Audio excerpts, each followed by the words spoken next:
আসসালামু আলাইকুম সবাইকে। আমি আফিফ, পড়াশোনা করছি সাস্টে সিএসসি ডিপার্টমেন্টে। আজকে আমরা তোমাদের সাথে আলোচনা করব রসায়ন দ্বিতীয় পত্রের চতুর্থ অধ্যায় তড়িৎ রসায়ন নিয়ে। আজকে শুরু থেকে শেষ অবধি তড়িৎ রসায়নটা এমন ভাবে গোছানো হয়েছে যাতে তুমি যেই ভর্তি পরীক্ষায় বসো না কেন, সাস্ট সহ বাংলাদেশের যে কোনো ভর্তি পরীক্ষায় তুমি বসো না কেন, সব টপিক তোমার A to Z বেসিক থেকে একদম অ্যাডভান্স পর্যন্ত কমপ্লিট হয়ে যাবে। শুধু তোমার এই যে যে কয়টা স্লাইড রাখা হয়েছে, সবগুলো স্লাইডে যা যা করানো হচ্ছে পরীক্ষার আগে, যাতে একবার স্লাইড গুলো দেখলেই তোমার হয়ে যায় পুরো রিভিশনটা, সেইভাবে সব সাজানো হয়েছে। ঠিক আছে? আচ্ছা, তো আমরা এখন চ্যাপ্টারটা শুরু করব। তোমরা প্রত্যেকটা স্লাইডই তোমাদের জন্য স্পেশালাইজ ভাবে বানানো, যেন পরীক্ষার আগে আমাদের এই স্লাইডটা একটা দুর্দান্ত রিভিশন ম্যাটেরিয়াল হয়ে আসে। বুঝছো? আচ্ছা, তো আসো আমরা শুরু করি তড়িৎ রসায়ন। আচ্ছা দেখো, তড়িৎ রসায়ন যখন আমরা পড়বো তখন আমার কি পরিবাহিতা নিয়ে পড়া লাগবে না? যে কোনো একটা পদার্থ, ওইটাই তোমার পরিবহন হচ্ছে কি হচ্ছে না, বা কেমন কেমন টাইপে ভাগ করা যায়, এগুলো নিয়েই তো আমার জানা লাগবে। বইয়ের শুরুতে মোটা দাগে দেখবা এগুলো নিয়ে আলোচনা করা হয়েছে। ঠিক আছে, আমরা ওইগুলো একটু হাইলাইট করি। দেখো, পদার্থকে তোমার প্রধানত তুমি তড়িৎ পরিবাহী পদার্থ হিসেবে ভাগ করতে পারো, এবং হচ্ছে অপরিবাহী এবং কুপরিবাহী, টোটাল তিন ভাগে ভাগ করতে পারো। বুঝছো? এখন দেখো তো, আমরা এখানে অপরিবাহীও রেখেছি, আবার কুপরিবাহীও রাখছি। কেন রাখছি? আচ্ছা, এখানে যে অপরিবাহী রাখছি আর কুপরিবাহী রাখছি, এর ভিতরে একটু আলাদা আছে। দেখো, কুপরিবাহী যেটা আছে ওইটা হচ্ছে সামান্য তড়িৎ বিশ্লেষ্য। সামান্য মানে হালকা একটু বিশ্লেষণ ক্ষমতা দেখা যায়। আর যেটা তোমার অপরিবাহী আছে, এর ভিতরে ইন টোটাল কখনোই কখনোই তড়িৎ পরিবহন হবে না। তাহলে এখানে যেটা কুপরিবাহী পড়ছি আমরা, কুপরিবাহী কি হচ্ছে, সামান্য ক্ষেত্র বিশেষে আমার তড়িৎ পরিবহন হইতে পারে। কিন্তু এখানে যেটা আমরা হচ্ছে অপরিবাহী পড়তেছি, এটা আর কি এক কথায় আমরা বলতে পারো ইনসুলেটরের মতো হালকা কাজ করে। বুঝছো? আচ্ছা, এবার দেখো এইটা যেটা বলতেছি, অপরিবাহী যেটা বলতেছি, অপরিবাহীতে তোমার কোনো চান্স নেই যেখানে তোমার বিদ্যুৎ পরিবহন হবে। ঠিক আছে? আচ্ছা, এবার দেখো আমরা তড়িৎ, এখন দেখো অপরিবাহীকে তুমি রাবার, কাঁচ, কাঠ, অধাতু, পেট্রোল, চিনি, গ্লুকোজ, এগুলোতে ভাগ করতে পারতেছো। আর তোমার যেটা আছে কুপরিবাহী, কুপরিবাহীকে তুমি শুধু বিশুদ্ধ পানি, এতটুকু মনে রাখলে এখান থেকে হয়ে যাচ্ছে। আচ্ছা, তড়িৎ পরিবাহীকে তুমি হচ্ছে তড়িৎ পরিবহন পদ্ধতি অনুসারে, আর হচ্ছে তড়িৎ পরিবহন ক্ষমতা, একটা হচ্ছে ক্ষমতার জোরে আগাবে, আর একটা হচ্ছে পদ্ধতি অনুসারে আগাবে। ঠিক আছে, এখন তুমি যদি তড়িৎ পরিবহন পদ্ধতি অনুসারে আগাও, তাহলে তুমি দুইটা টাইপে ভাগ করতে পারবা। ঠিক আছে, একটা হচ্ছে ইলেকট্রনীয় বা ধাতব পরিবাহী। এখন ইলেকট্রনীয় বা ধাতব পরিবাহীতে কোনগুলো থাকবে? ধাতু। তাহলে দেখো, সমস্ত ধাতু, গ্রাফাইট, কপার, আর হচ্ছে তরল ধাতু, তরল ধাতু কোনটা? Hg। আচ্ছা, এবার আসি আমরা তড়িৎ বিশ্লেষ্য। তড়িৎ পরিবহন অনুসারে আমাদের আরেকটা টাইপ কি আছে? তড়িৎ বিশ্লেষ্য। এখান থেকে প্রশ্ন আসেই, মানে আসে। আচ্ছা, এখন দেখো, এই তড়িৎ বিশ্লেষ্যকে তুমি হচ্ছে তীব্র তড়িৎ বিশ্লেষ্য আর হচ্ছে মৃদু তড়িৎ বিশ্লেষ্য, দুই ভাগে আরেকটা ভাগ আছে তড়িৎ অবিশ্লেষ্য পরিবাহী। ঠিক আছে, তুমি তড়িৎ বিশ্লেষ্যকে টোটাল তিনটা টাইপে ভাগ করতে পারতেছো, একটা তীব্র তড়িৎ, মৃদু তড়িৎ, আর হচ্ছে তড়িৎ অবিশ্লেষ্য। এখন দেখো, এখানে কিছু শক্তিশালী বা তীব্র অ্যাসিডের নাম লেখা আছে। মনে রাখবা, যেগুলো হচ্ছে তীব্র সেগুলোতে শুরুতে শুরুতে তোমার হচ্ছে এইচ থাকে, শুরুতে এইচ থাকে। ঠিক আছে, ব্যতিক্রম আছে। ব্যতিক্রম আছে কোনটা? আরসি কোলা, মানে তুমি কোকের সংকেত যেটা হচ্ছে H2CO3, এর শুরুতে কিন্তু H2 আছে, কিন্তু এইটা কি, এটা তীব্র তড়িৎ বিশ্লেষণ না। আবার তুমি এখানে H2 S এর সি এর বদলে তুমি যদি এখানে এস পরিকল্পনা করে দাও, এই দুইটা, জাস্ট এই দুইটা যদি মনে রাখো, এই দুইটা বাদে যাদের যাদের শুরুতে হাইড্রোজেন থাকবে, তারা তারা হচ্ছে আমাদের তীব্র তড়িৎ পরিবাহী। আচ্ছা, তীব্র তড়িৎ বিশ্লেষ্য পরিবাহীতে দেখো, শক্তিশালী বা তীব্র অ্যাসিড, দেখো এইটা শুরুতেও হাইড্রোজেন এইচ, শুরুতে শুরুতে এইচ, শুরুতে এইচ, শুরুতে এইচ, শুরুতে এইচ, শুরুতে এইচ। আর শক্তিশালী তীব্র ক্ষার, গ্রুপ এক, গ্রুপ এক এবং গ্রুপ দুই, দেখো শক্তিশালী বা তীব্র ক্ষার গ্রুপ এক অথবা গ্রুপ দুই এর সকল ক্ষার, যেমন NaOH, sodium hydroxide, potassium hydroxide, এবং গ্রুপ 2 এর সাথে তোমার যে সকল ক্ষার সম্ভব, এরা আমাদের কি, এরা হচ্ছে আমাদের শক্তিশালী বা তীব্র ক্ষার গ্রুপ। এরা আমাদের হচ্ছে তীব্র তড়িৎ বিশ্লেষ্য। ঠিক আছে, আচ্ছা। এবার দেখো, প্রায় সকল ধরনের লবণ, আমরা যে সকল লবণের নাম জানি সেগুলো হচ্ছে আমাদের, বা যেগুলো দেখছি হরহামেশা আমাদের সামনে পড়ে বই রিডিং পড়তে গেলে বা কোথাও, তাহলে সেগুলো হচ্ছে আমাদের তীব্র তড়িৎ বিশ্লেষ্য। এখানে দেখো, তুমি NaCl চিনো, KCl চিনো, KNO3 চিনো, K2SO4 চিনো, Na2SO4 চিনো। এই চেনা লবণ যেগুলো, সেগুলো কি আমার তীব্র তড়িৎ বিশ্লেষ্য, তাই তো? আচ্ছা, এবার দেখো মৃদু তড়িৎ বিশ্লেষ্য। মৃদু তড়িৎ বিশ্লেষ্যে দেখো, যদি তোমার তীব্র তড়িৎ বিশ্লেষ্যে শুরুতে হাইড্রোজেন থাকে, তাহলে মৃদু তড়িৎ বিশ্লেষ্যে আমার হচ্ছে শেষে হাইড্রোজেন থাকবে। কোথায় থাকবে? শেষে। তাহলে দেখো তো, এই দেখো, এইটা কি সি বলো এইচ, এইটা হচ্ছে আমার মূলক সি ডবল এইচ, এটা হচ্ছে আমার মূলক। এখন এই মূলকের লাস্টে আছে হাইড্রোজেন, এইচ শুরুতে আছে, ওইটা আমি আমলে নিব না, কারণ আমার মেইন ফ্যাক্টরটা এখানে সি ডবল এইচ। দেখো লাস্টে আছে, দেখো লাস্টে আছে হাইড্রোজেন, দেখো লাস্টে আছে হাইড্রোজেন। যাদের শেষে হাইড্রোজেন থাকবে, যাদের শেষে হাইড্রোজেন থাকবে তারা কি, তারা হচ্ছে আমার মৃদু তড়িৎ বিশ্লেষ্য। কার্বনিক অ্যাসিড, দেখো এখানে বললাম না, এই দুইটা, এই দুই বান্দার শুরুতে আমার হাইড্রোজেন থাকে, কিন্তু এই দুইটা বান্দা আমার কখনো কি হয় না, তীব্র তড়িৎ বিশ্লেষ্য হয় না। তাহলে এখানে কি হয়ে যাচ্ছে, H2CO3 আর H2SO4। দেখ, দুর্বল ক্ষার অ্যামোনিয়া বা অ্যামোনিয়াম হাইড্রোক্সাইড, দুইটা মনে রাখতে কি খুব কষ্ট হবে, অ্যামোনিয়া, অ্যামোনিয়াম হাইড্রোক্সাইড, এই দুইটা কি মৃদু তড়িৎ বিশ্লেষ্য। আবার দেখো, খুব কম, যেগুলো হচ্ছে খুবই কম লবণ, যেগুলো হচ্ছে খুবই কম পরিমাণে আছে পরিবেশে, যেগুলো তুমি দেখো কেবল দেখতেছো HgCl2 আর হচ্ছে CH3C+O2Pb, তাই না? এগুলোকে আমরা হরহামেশা দেখি, তার মানে আমরা যে সকল লবণ হরহামেশা দেখি তারা হচ্ছে তীব্র তড়িৎ বিশ্লেষ্য। আর যেগুলো লবণ আমরা হরহামেশা দেখি না, মাঝে মধ্যে খুব রেয়ার দেখি, এই যে যেমন HgCl2 আর CH3C+O2Pb, এই দুইটা কি আমাদের, এই দুইটা হচ্ছে আমাদের মৃদু তড়িৎ বিশ্লেষ্য। ঠিক আছে, আচ্ছা। আবার দেখো তো, এই যে তীব্র তড়িৎ, এই তড়িৎ বিশ্লেষ্যকে আরেকটা ভাগে ভাগ করা হয়েছে তড়িৎ অবিশ্লেষ্য পরিবাহী।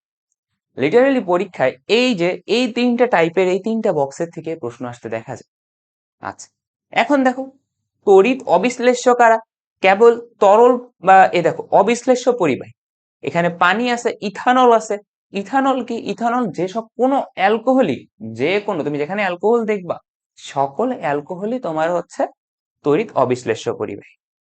তারপরে ক্ষেত্র বিশেষে যে সকল অপোলার যৌগ আছে, অপোলার যৌগগুলো তোমার কি হচ্ছে, সেগুলো সমযোজী ধর্ম প্রদর্শন করে, এইগুলো তোমার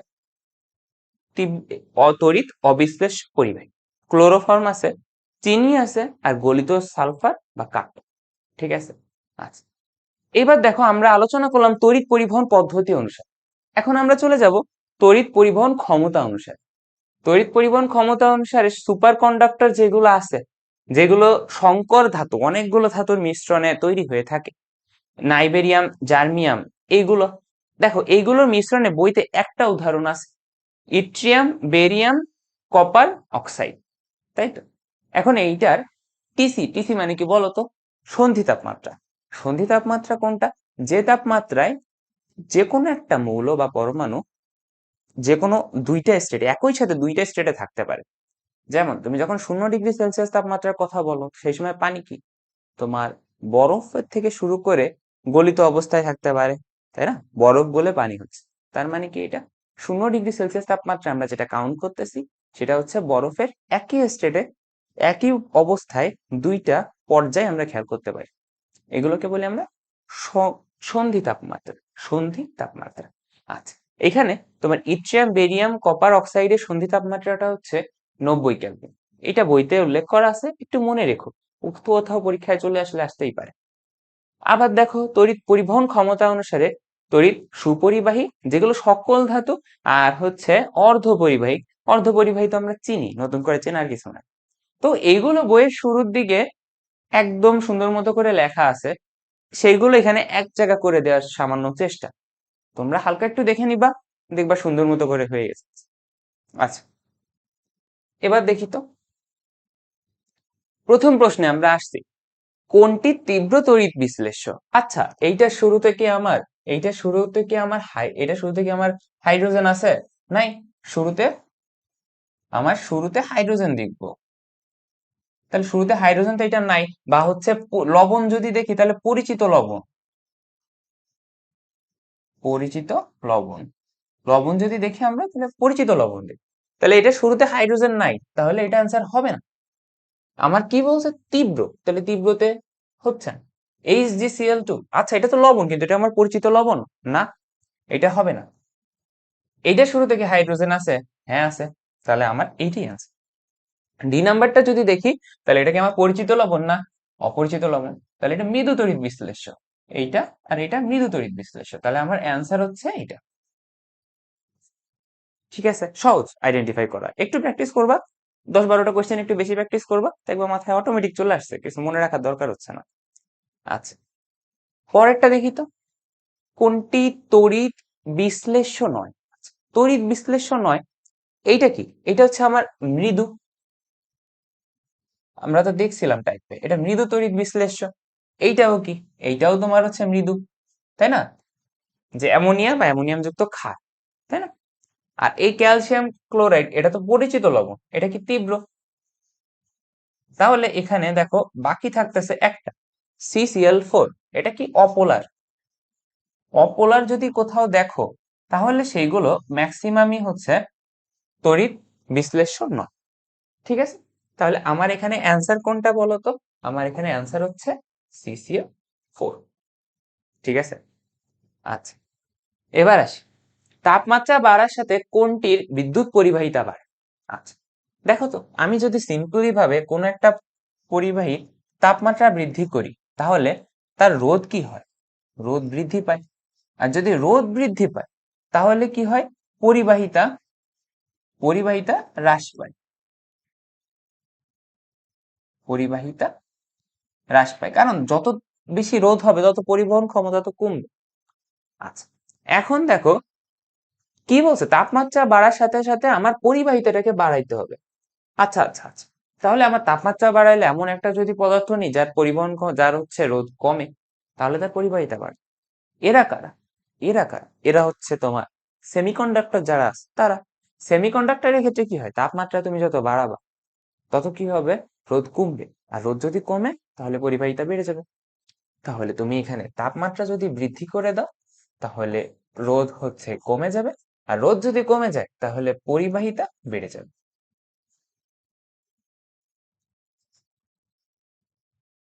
পরিবাহিতা বৃদ্ধি, তাহলে এগুলো কোনগুলোর জন্য? সেমিকন্ডাক্টর, সেমিকন্ডাক্টরের জন্য, তাই না? এখন অপশনে দেখি তো কোনো সেমিকন্ডাক্টর আছে কি নাই। আছে, সিলিকন। হয়ে গেল। প্রশ্ন সামান্য একটু মন দিয়ে পড়তে হবে, প্রশ্ন সামান্য একটু মন দিয়ে পড়তে হবে, প্রশ্ন পড়াতেও একটাই। আচ্ছা পরেরটাই যাই। আচ্ছা দেখো, এই বিগত যে টাইপটা দেখাইলাম ওই টাইপের ভিতরে তোমার বা আশেপাশে থেকেই তোমার কোশ্চেন আসে। ওই ছকটা পড়লে আমি মনে করতেছি কোথাও আটকাবে না, ওই ছকটা পড়লে তুমি যদি ভালো করে একটু পড়ো তাহলে দেখবা তুমি যেখান থেকে আশেপাশে চিপা চোপা থেকে প্রশ্ন আসুক তুমি পারবাই পারবা। এইবার দেখো একটা, এই টপিকটা খুবই গুরুত্বপূর্ণ, এই টপিকটা খুবই গুরুত্বপূর্ণ, তার মানে এটা 5 স্টার 10 স্টার, কত স্টার দিবা, যত স্টার দাও ততই কম পড়ে যাবে। এখন এই টপিকটার জন্য আমাদের কি লাগবে? এই টপিকটা নিয়ে কি আলোচনা করতেছি, টপিক 2 তে আলোচনা করব। দেখো কোন একটা ধাতু আয়ন সেটা আগে যাবে না তোমার কোনটা আগে বের হয়ে যাবে, মানে বিমুক্তকরণ কোনটা বিক্রিয়ায় আগে অংশগ্রহণ করবে। তারপরে আমরা এখান থেকে যেটা বুঝবো সেটা হচ্ছে কোন ধাতু সক্রিয়তা, সক্রিয়তা সিরিজের যদি উপরে থাকে তার ক্যাটাগরিতে তার ক্ষমতা বল কেমন থাকবে, কেউ নিচে থাকলে তার ক্ষমতা বল কেমন থাকবে। ঠিক আছে, আচ্ছা এখন দেখো এখানে আমি কি সব আয়ন নিয়ে কথা বলছি না, তাহলে একটু জিনিস মাথায় রাখবা। যদি আয়ন, আমরা দেখো আমরা পরবর্তীতে একটু যাই তো, এখানে দেখো এখানে তোমার সক্রিয়তা সিরিজ ধরে আছে, তাই না? পুরো সিরিজ ধরে আছে। এখন এই সিরিজটা তোমার মনে রাখা অনেক ইম্পর্টেন্ট। ক্লাস শেষে অবশ্যই তোমরা ক্লাস স্লাইড পেয়ে যাবা, ক্লাস স্লাইডটা যখন পেয়ে যাবা তখন একটু দেখে নিবা। দেখো মনে রাখা, তোমার প্রথমে লিথিয়াম থেকে অরাম এতটুকু অবধি তুমি যদি মনে রাখো, এতটুকু অবধি তুমি মনে রাখো তাহলে দেখবা তোমার লাইফটা অনেক ইজি হয়ে গেছে, অনেক এমসিকিউ সাথে সাথে সলভ করতে পারবা। এই অধ্যায় মূলত এই যে সক্রিয়তা সিরিজটা এইটার বেসিসেই অনেক কোশ্চেনের উত্তর স্ট্যান্ড করতেছে। ঠিক আছে, আচ্ছা দেখো এইটা তুমি মনে যদি রাখতে চাও, লি পিকার, লিতে লিথিয়াম, পিকারে, আচ্ছা দেখো এটা তুমি যদি একটু মনে রাখতে চাও, লি পিকার, ঠিক আছে, এখানে যে লিতে আছে সেটা তোমার হচ্ছে লিথিয়াম, পিকার, পিতে তোমার হচ্ছে পিকার, কাতে তোমার হচ্ছে পটাশিয়াম, ঠিক আছে, এই যে পতে পটাশিয়াম এভাবে মনে রাখতে পারো, আর পটাশিয়ামের সিম্বল কে দিয়ে।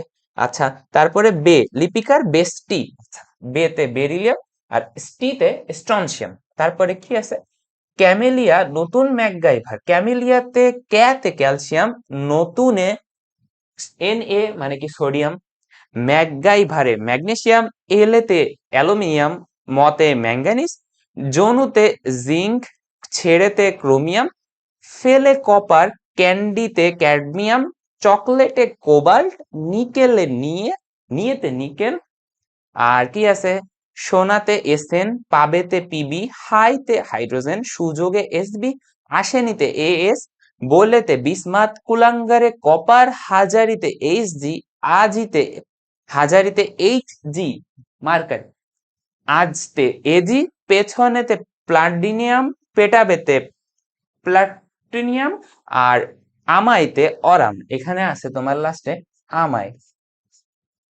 বুঝছো, আমাই, আমাইতে অরাম, ঠিক আছে, আচ্ছা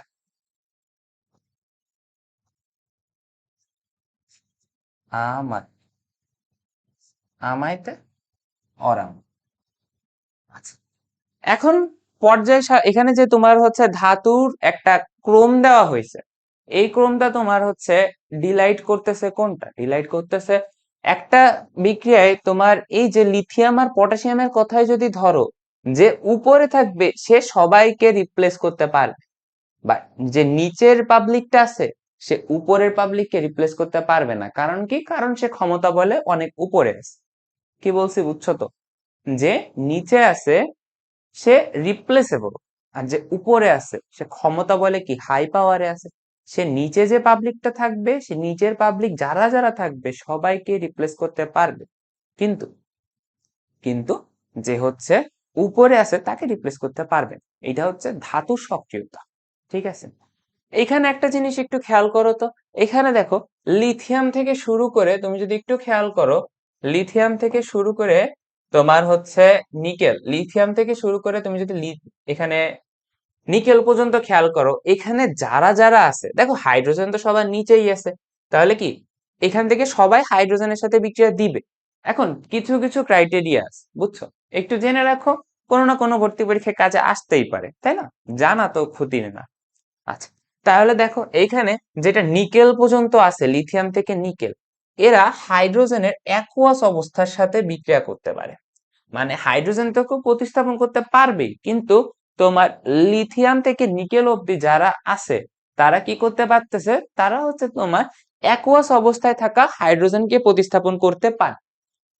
এবার আর কি আছে আমার, এবার দেখো তুমি যদি এখান থেকে লিথিয়াম থেকে শুরু করে লিথিয়াম থেকে শুরু করে ক্রোমিয়াম পর্যন্ত একটু আসো, এরা কি করতে পারে, গ্যাসীয় অবস্থায়। এখানে কি বলছি, অ্যাকুয়াস, অ্যাকুয়াস মানে তোমার হচ্ছে পানি হবে হবে এমন গলিত অবস্থা, মানে পানি হবে হবে এমন, ঠিক আছে, পুরো লিকুইড হয়ে যায়, পানি হবে হবে, ঠিক আছে, এরকম। আর এখানে কি আছে, দেখো লিথিয়াম থেকে ক্রোমিয়াম যারা আছে এরা তোমার হাইড্রোজেনকে প্রতিস্থাপন করতে পারে যদি তোমার সেখানে গ্যাসীয় স্টেটে সকল হাইড্রোজেনকে প্রতিস্থাপন করতে পারে। বাট অ্যাকুয়াস কি পারবে না, অ্যাকুয়াসকে পারতে গেলে তোমার হচ্ছে FeCdCO আর নিকেল এদের সবার ক্রাইটেরিয়া থাকতে হবে। এখন তুমি যদি বলো লিথিয়াম থেকে নিকেল পর্যন্ত যারা আছে সবাই অ্যাকুয়াসকে প্রতিস্থাপন করতে পারবে, কিন্তু তুমি যদি এখন বলো এই যে ক্রোমিয়ামের নিচের থেকে যারা আছে নিকেল, এরা গ্যাসীয় অবস্থায় যদি পানি থাকে তাদেরকে আবার প্রতিস্থাপন করতে পারবে না, বুঝতে পারছি, আচ্ছা। আর শুরুতে দেখো লিথিয়াম থেকে ক্যালসিয়াম, লিথিয়াম থেকে ক্যালসিয়াম, এই লিথিয়াম থেকে ক্যালসিয়াম যারা আছে তারা একদম লিকুইড পানি, যারা আছে লিকুইড, একদম লিকুইড গলিত, লিকুইড লিকুইড অবস্থায় যারা আছে তাদেরকে তোমার হচ্ছে রিপ্লেস করতে পারে। তাহলে আমার এখানে ইনসামারি কি দাঁড়াইলো, ইনসামারি দাঁড়াইলো হচ্ছে এখানে আমার ধাতুর সক্রিয়তার ক্রম দেওয়া আছে, যে ধাতুটা উপরে থাকবে সে নিচে সবাইকে রিপ্লেস করতে পারবে, কিন্তু যে নিচে থাকবে সে বান্দা কি উপরের কাউকে রিপ্লেস করতে পারবে না। বুঝছো?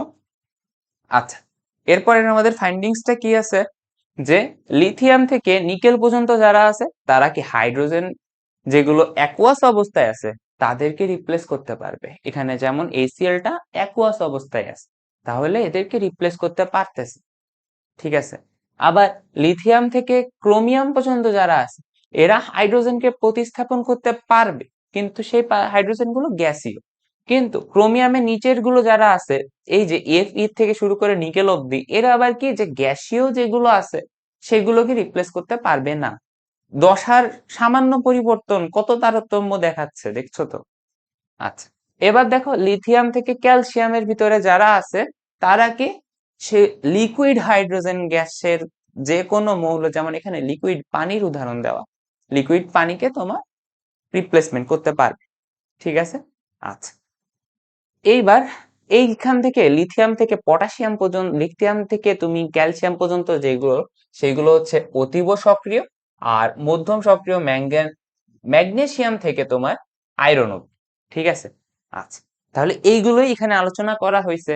আমরা এতক্ষণ ধরে বললাম, হোপফুলি তোমাদের মাথায় চলে গেছে। না গেলে হালকা একটু ব্যাকে আসো, দেখো ভাইয়া এতক্ষণ ধরে যা বলছে রিক্যাপ করে আবার বলতেছে, তাই না? একটু হালকা ব্যাকে আসো, ব্যাকে এসে আবার দেখো, দেখবা বুঝে যাবা। ঠিক আছে। আচ্ছা, এইবার দেখো এইখানে যেটা ছিল, এখানে সব আয়ন ছিল, তাই না? এখন এই আয়ন গুলোর ভিতরে আমি কিভাবে মনে রাখবো? এখানে দেখো যে লিথিয়ামের থেকে শুরু করে এই কপার পর্যন্ত আছে, এখানে যে আয়ন গুলো ছিল তোমার সেই ধাতব আয়নের যে লিস্টটা ছিল না, লিপিকার, বেস্টি, ম্যাকগাইভার, একদম ওইভাবেই সাজা। এখন একটু মনে রাখবা, আয়ন যেখানেই থাকুক, এখানে দেখো এইখানে অ্যানায়ন আছে আর ক্যাটায়ন আছে, অ্যানায়ন আর ক্যাটায়নের ভিতরে যেখানেই থাকুক, যে নিচে থাকবে তার চার্জ মুক্ত হওয়ার প্রবণতা বেশি। এখানে লিখে দেওয়া আছে যে দুটি আয়ন, দুটি মৌলের আয়নের ভিতরে যে আয়নটি নিচে অবস্থিত সে আগে ইলেকট্রন গ্রহণ করে, চার্জ মুক্ত হবে, আগে বিজারিত হবে। ঠিক আছে, এই লাইনটা, এই কথাটা একটু আমলে রাখবা, দেখবা অনেক কাজে। ঠিক আছে। আচ্ছা, তাহলে আমরা এটা দেখলাম। আর এখানে কি আলোচনা করছি, এখানে দেখো অ্যানায়নের যে লিস্টটা আছে, এইখান থেকে একটু মনে রাখতে পারো যে নাসা কবে আইলো হাই, নাসা কবে আইলো হাই। নাতে নাইট, নাতে হচ্ছে তোমার NO3-, সাথে সালফেট, কতে ক্লোরিন, বতে ব্রোমিন, আইলোতে আয়োডিন, হাইতে হাইড্রোক্সিল আয়ন। ঠিক আছে। আচ্ছা, এইবার আমরা ধূপধাপ প্রশ্ন সলভে চলে যাই। এবার কি বলছে দেখো তো, চারটা টেস্ট টিউবে নিম্নলিখিত চারটা লবণের বর্ণহীন দ্রবণ রেখে প্রত্যেকটিতে একটি করে তামার পাত ঢোকালে, তামার পাত যদি ঢোকাও তাহলে কোনটা কোনটা দ্রবণটি শেষে নীল হবে? আচ্ছা, তাহলে তামার সংকেতটা কি? তামার সংকেতটা হচ্ছে আমার Cu। এখন আমার কি এই কপার দিয়ে রিপ্লেসমেন্ট হইতে হবে, কপারের সাথে বিক্রিয়াটা হইতে হবে, বিক্রিয়া হইতে হবে, বিক্রিয়া হতে হবে। এখন এই বিক্রিয়াটা যদি কপারের সাথে হইতে হয়, তাহলে এখানে যে মৌলগুলো আছে, আমি এখানে সোডিয়ামকে নিই, ক্যাডমিয়ামকে নিই, এজি কে নিই, জিঙ্কে, আমার ক্রাইটেরিয়াটা কি, কপারের সাথে যদি বিক্রিয়া হইতে হয় তাহলে কি হবে, তোমার নীল বর্ণের অদক্ষেপ পাওয়া যাবে। তাহলে আমার এখানে যে মৌলটাকে নিব সেটাকে অবশ্যই কপারের নিচে থাকতে। তাহলে একটুখানি পেছনে ফ্ল্যাশব্যাক দাও, দেখো কপারের নিচে তোমার সোডিয়াম উপরে, ক্যাডমিয়াম উপরে, জিঙ্ক উপরে। ঠিক আছে, তোমার শুধুমাত্র এজি যেটা আছে সেটা হচ্ছে কপারের নিচে আছে। তাহলে কপারের নিচে যদি এজি থাকে তাহলে কি সহজেই রিপ্লেসমেন্ট করতে পারবে। আর সহজে যদি রিপ্লেসমেন্ট করতে পারে, সহজে যদি রিপ্লেসমেন্ট করতে পারে তাহলে কি দ্রবণে কি হবে, দ্রবণটা নীল বর্ণের পদক্ষেপ দেখায়, তাই না? তাহলে আমার এইটা হচ্ছে অ্যান্সার। তাহলে এখান থেকে ফাইন্ডিংসটা হচ্ছে যে নিচে ছিল সে প্রতিস্থাপন করতে পারবে। এখানে পি কিউ আর এস ধাতু সমূহের প্রমাণ বিজারণ বিভব দেওয়া আছে, কোনটি অধিকতর সবল বিজারণ? আচ্ছা, এখানে একটা জিনিস একটু মনে রাখ, তোমার বিজারণ বিজারণ বিভবে ঋণাত্মক মান, বিজারণ বিভবের ঋণাত্মক মান, যার ঋণাত্মক মান যার যত বেশি, যার যত বেশি সে তত সবল বিচারক ধর্ম প্রদর্শন করে, সে তত সবল বিচারক। ঠিক আছে, আচ্ছা তাহলে এখানে দেখি তো সবগুলোই তো ঋণাত্মক মানের ভিতরে, এখানে দেখো দুইটা ঋণাত্মক মানে দেওয়া আছে, এইটা আর এটা আছে। এখন এই ঋণাত্মক মানের ভিতরে কি বলছে, বিজারণ বিভবের ঋণাত্মক মান যার যত বেশি, তাহলে এই দুইটার ভিতরে কার মান সব থেকে বেশি, ঋণাত্মকে। ঋণাত্মকে কার মান সব থেকে বেশি, এই যে 3.05। তাহলে এইটা কি, এইটা হচ্ছে অধিকতর সবল বিচারক। দেখছো, এটা কিন্তু সাস্টে 15-16 সালে আসছে। এইখান থেকে দেখো এই থিওরিটা তুমি হালকা একটু জেনে রাখবা, যে যার ঋণাত্মক মান, যার ঋণাত্মক বিভবের মান অনেক বেশি হবে, কি বলছে, যার ঋণাত্মক বিভবের মান অনেক বেশি হবে সে তত বেশি সবল বিচারক ধর্মী, তাই না? তাই তো, তাহলে এটার অ্যান্সার হচ্ছে পি। এখন তোমার সময় যদি চলে আসে তাহলে তুমি অ্যান্সার করতে পারবা, কিন্তু এই যে এই লাইনটা একটু মাথায় রাখলে সঠিকভাবে অ্যান্সার করে দিয়ে আসতে পারবা। ঠিক আছে, আচ্ছা পরেরটা দেখি। আচ্ছা, এটা কুয়েটে আসছিল, উপরে তথ্য দেওয়া আছে, এখন বলছে বিজারণ ক্ষমতার ক্রম অনুসারে সাজাও। আমরা তো শিখে গেছি বিজারণ ক্ষমতার ক্রম অনুসারে সাজানো, আমাদের কি খুব একটা প্যারা খাবো? না, খাবো না। বিজারণ ক্ষমতার ক্রম অনুসারে যদি আমাদের সাজাইতে হয় তাহলে কি দেখতে হবে, যার ঋণাত্মক মানটা সব থেকে বেশি। আচ্ছা, এখন দেখো তো একটা জিনিস তোমাদের একটু বলে দেই, একটু বলে দেই। এই দেখো একটা ব্যাটারি, এখন এই ব্যাটারির এই সাইডে যদি আয়ন থাকে, এই সাইডে তোমার যদি আয়ন থাকে, তাহলে সেইটাকে তোমার বিজারণ, এখানে বিজারণ হয়েছে বা বিজারণ বিভব এইটা প্রকাশ পায়। আর এই একটা ব্যাটারি সেলের যদি এই পাশে আয়ন থাকে, তাহলে সেইটা ডিকেট করে, সেখানে তোমার জারণ হয়েছে, জারণ কোনো কিছু একটা হয়েছে। ঠিক আছে, এতটুকু একটু আমরা মনে রাখবো। ঠিক আছে, আর যদি তোমার জারণ থেকে বিজারণে তুমি নিয়ে যাও, কখনো জারণ থেকে তুমি যদি বিজারণে কখনো নিয়ে যাও, তাহলে চেঞ্জটা কোথায় হবে জানো, চেঞ্জটা হবে ওই প্রথমে যদি জারণে পজিটিভে থাকে, তুমি যদি বিজারণে চেঞ্জ করে নিয়ে যাও সেই মৌলটার জন্য, তাহলে সেটা জাস্ট চিহ্নটা চেঞ্জ হয়ে যাবে, চিহ্নটা চেঞ্জ হয়ে তোমার মাইনাস হয়ে যাবে, এইটা। এখন আমি যদি খেয়াল করি, দেখো এই যে কাটা দেওয়াল, দেওয়ালের বাম সাইডেই তোমার, বাম সাইডে বাম সাইডে বা সাইডে, সবগুলোর বা সাইডেই তোমার কি আছে, তোমার হচ্ছে আয়ন গুলো আছে। তাহলে এখন আমার বিজারণ ক্ষমতার ক্রম অনুসারে যদি সাজাইতে চাই, তাহলে আমার কাকে ধরতে হবে, সেটাকে ধরতে হবে যার আগে ঋণাত্মক মানটা, সবার তো বাম সাইডে আছে কিনা আগে এইটা চেক দিব। হ্যাঁ, সবার বাম সাইডে আছে। এবার আমার কি দেখবো, যে ঋণাত্মক মান কোনটা সব থেকে বেশি, যেটা আগের প্রশ্নের বেসিকে আমরা দেখছি। তাহলে ঋণাত্মক মান কোনটার বেশি দেখো তো, হ্যাঁ এখানে সব থেকে ঋণাত্মক মান বেশি হচ্ছে পটাশিয়াম, তাহলে এখানে পটাশিয়ামের সব থেকে ঋণাত্মক মান বেশি। এবার আসি, এবার ঋণাত্মক মান সব থেকে কার বেশি আছে, ম্যাগনেসিয়ামের আছে, ম্যাগনেসিয়ামের বেশি আছে। আচ্ছা, এইবার কার সব থেকে বেশি আছে, ঋণাত্মক আর একটা জিনিসই আছে, সেইটা হচ্ছে কোনটা আছে, 0.8, ক্রোমিয়াম। তাহলে এর পরেরটা হচ্ছে ক্রোমিয়াম। আচ্ছা, এইবার দেখি তো, আমার এইটা হয়ে গেছে, এইটা হয়ে গেছে, এইটা হয়ে গেছে, আমার বাদ বাকি আছে এজি আর হচ্ছে এইচজি। ঠিক আছে, তাহলে যেই মানটা হচ্ছে কম সেইটা হচ্ছে আমার আগে আসবে। তাহলে 0.80 আর 0.79, এই দুইটার ভিতরে কম কোনটা, 0.79, তাহলে হচ্ছে তোমার এইচজি। আর লাস্টে লাস্টে সব থেকে যেটা বেশি আছে সেইটা পজিটিভে, তাই না? তার মানে এইচজি। তাহলে এখন অপশনের দিকে একটু তাকাই তো। হ্যাঁ, এই যে এটা মিলে গেছে, দেখো এটার সাথে পুরো মিলে গেছে, জাস্ট আমি এটা উল্টা করে লিখছি। পটাশিয়ামের বেশি, ম্যাগনেসিয়ামের তারপরে বেশি, তারপরে ক্রোমিয়াম, তারপরে হচ্ছে এইচজি, তারপরে হচ্ছে এজ। আমি এখানে ঊর্ধ্বক্রমে লিখছি, এখানে জাস্ট অধক্রমে দেওয়া আছে, তাই না? ক্রম সাজাইতে পারলে আমাদের এতটুকু তো কমন সেন্স আছে যে ঘুরাই নিলেই হয়ে যাবে, এতটুকু বুঝতে পারতেছি। ওকে, তাহলে আমরা এটা বুঝে ফেলেছি। নিচের কোনটি, কোন অক্সাইডটি হাইড্রোজেন গ্যাস দ্বারা বিচারিত করা যাবে? এটা মানে কি, হাইড্রোজেনের সাথে বিক্রিয়া হবে, সাথে বিক্রিয়া হবে। এখন হাইড্রোজেনের সাথে বিক্রিয়ার ক্রাইটেরিয়াটা কি ছিল, যে হাইড্রোজেনের ওই জিনিসটাকে হাইড্রোজেনের নিচে থাকতে হবে। তাহলে এর ভিতরে দেখো তো একমাত্র কপার আছে, কপার তোমার কি হাইড্রোজেনের নিচে অবস্থান করবে, তার মানে হাইড্রোজেন এটাকে সরাইতে পারবে, তার মানে বিক্রিয়াটা হবে। আচ্ছা, ধাতুর সক্রিয়তার ক্রম অনুসারে কোনটা সঠিক নয়? আচ্ছা, প্রথমটা দেখি, লিথিয়াম, হ্যাঁ লিথিয়ামের বেশি, লিথিয়াম লাইকে না। আচ্ছা দেখো তো, আমরা এই ধাতু সক্রিয়তা একটু খেয়াল করবা, লাই কে না এইভাবে আসতেছে। তাহলে দেখো তো, পটাশিয়ামের বেশি, সোডিয়ামের কম, এখানে কি সোডিয়ামের বেশি দেখানো হচ্ছে, তার মানে এইটা। প্রশ্নে কি বলছে, নয়। একটু খেয়াল রাখবো প্রশ্নের শেষে কোথাও নয় লেখা আছে নাকি হয় লেখা আছে। হ্যাঁ, এই নয় আর হয় পরীক্ষায় 6-9 করে দিয়ে যায়। আচ্ছা, তাহলে আমাদের অ্যান্সার হচ্ছে এইটা, এটা ভুল আছে। তড়িৎ বিশ্লেষণের সময় একাধিক আয়ন থাকলে নিচের কোনটা আগে আয়নটি?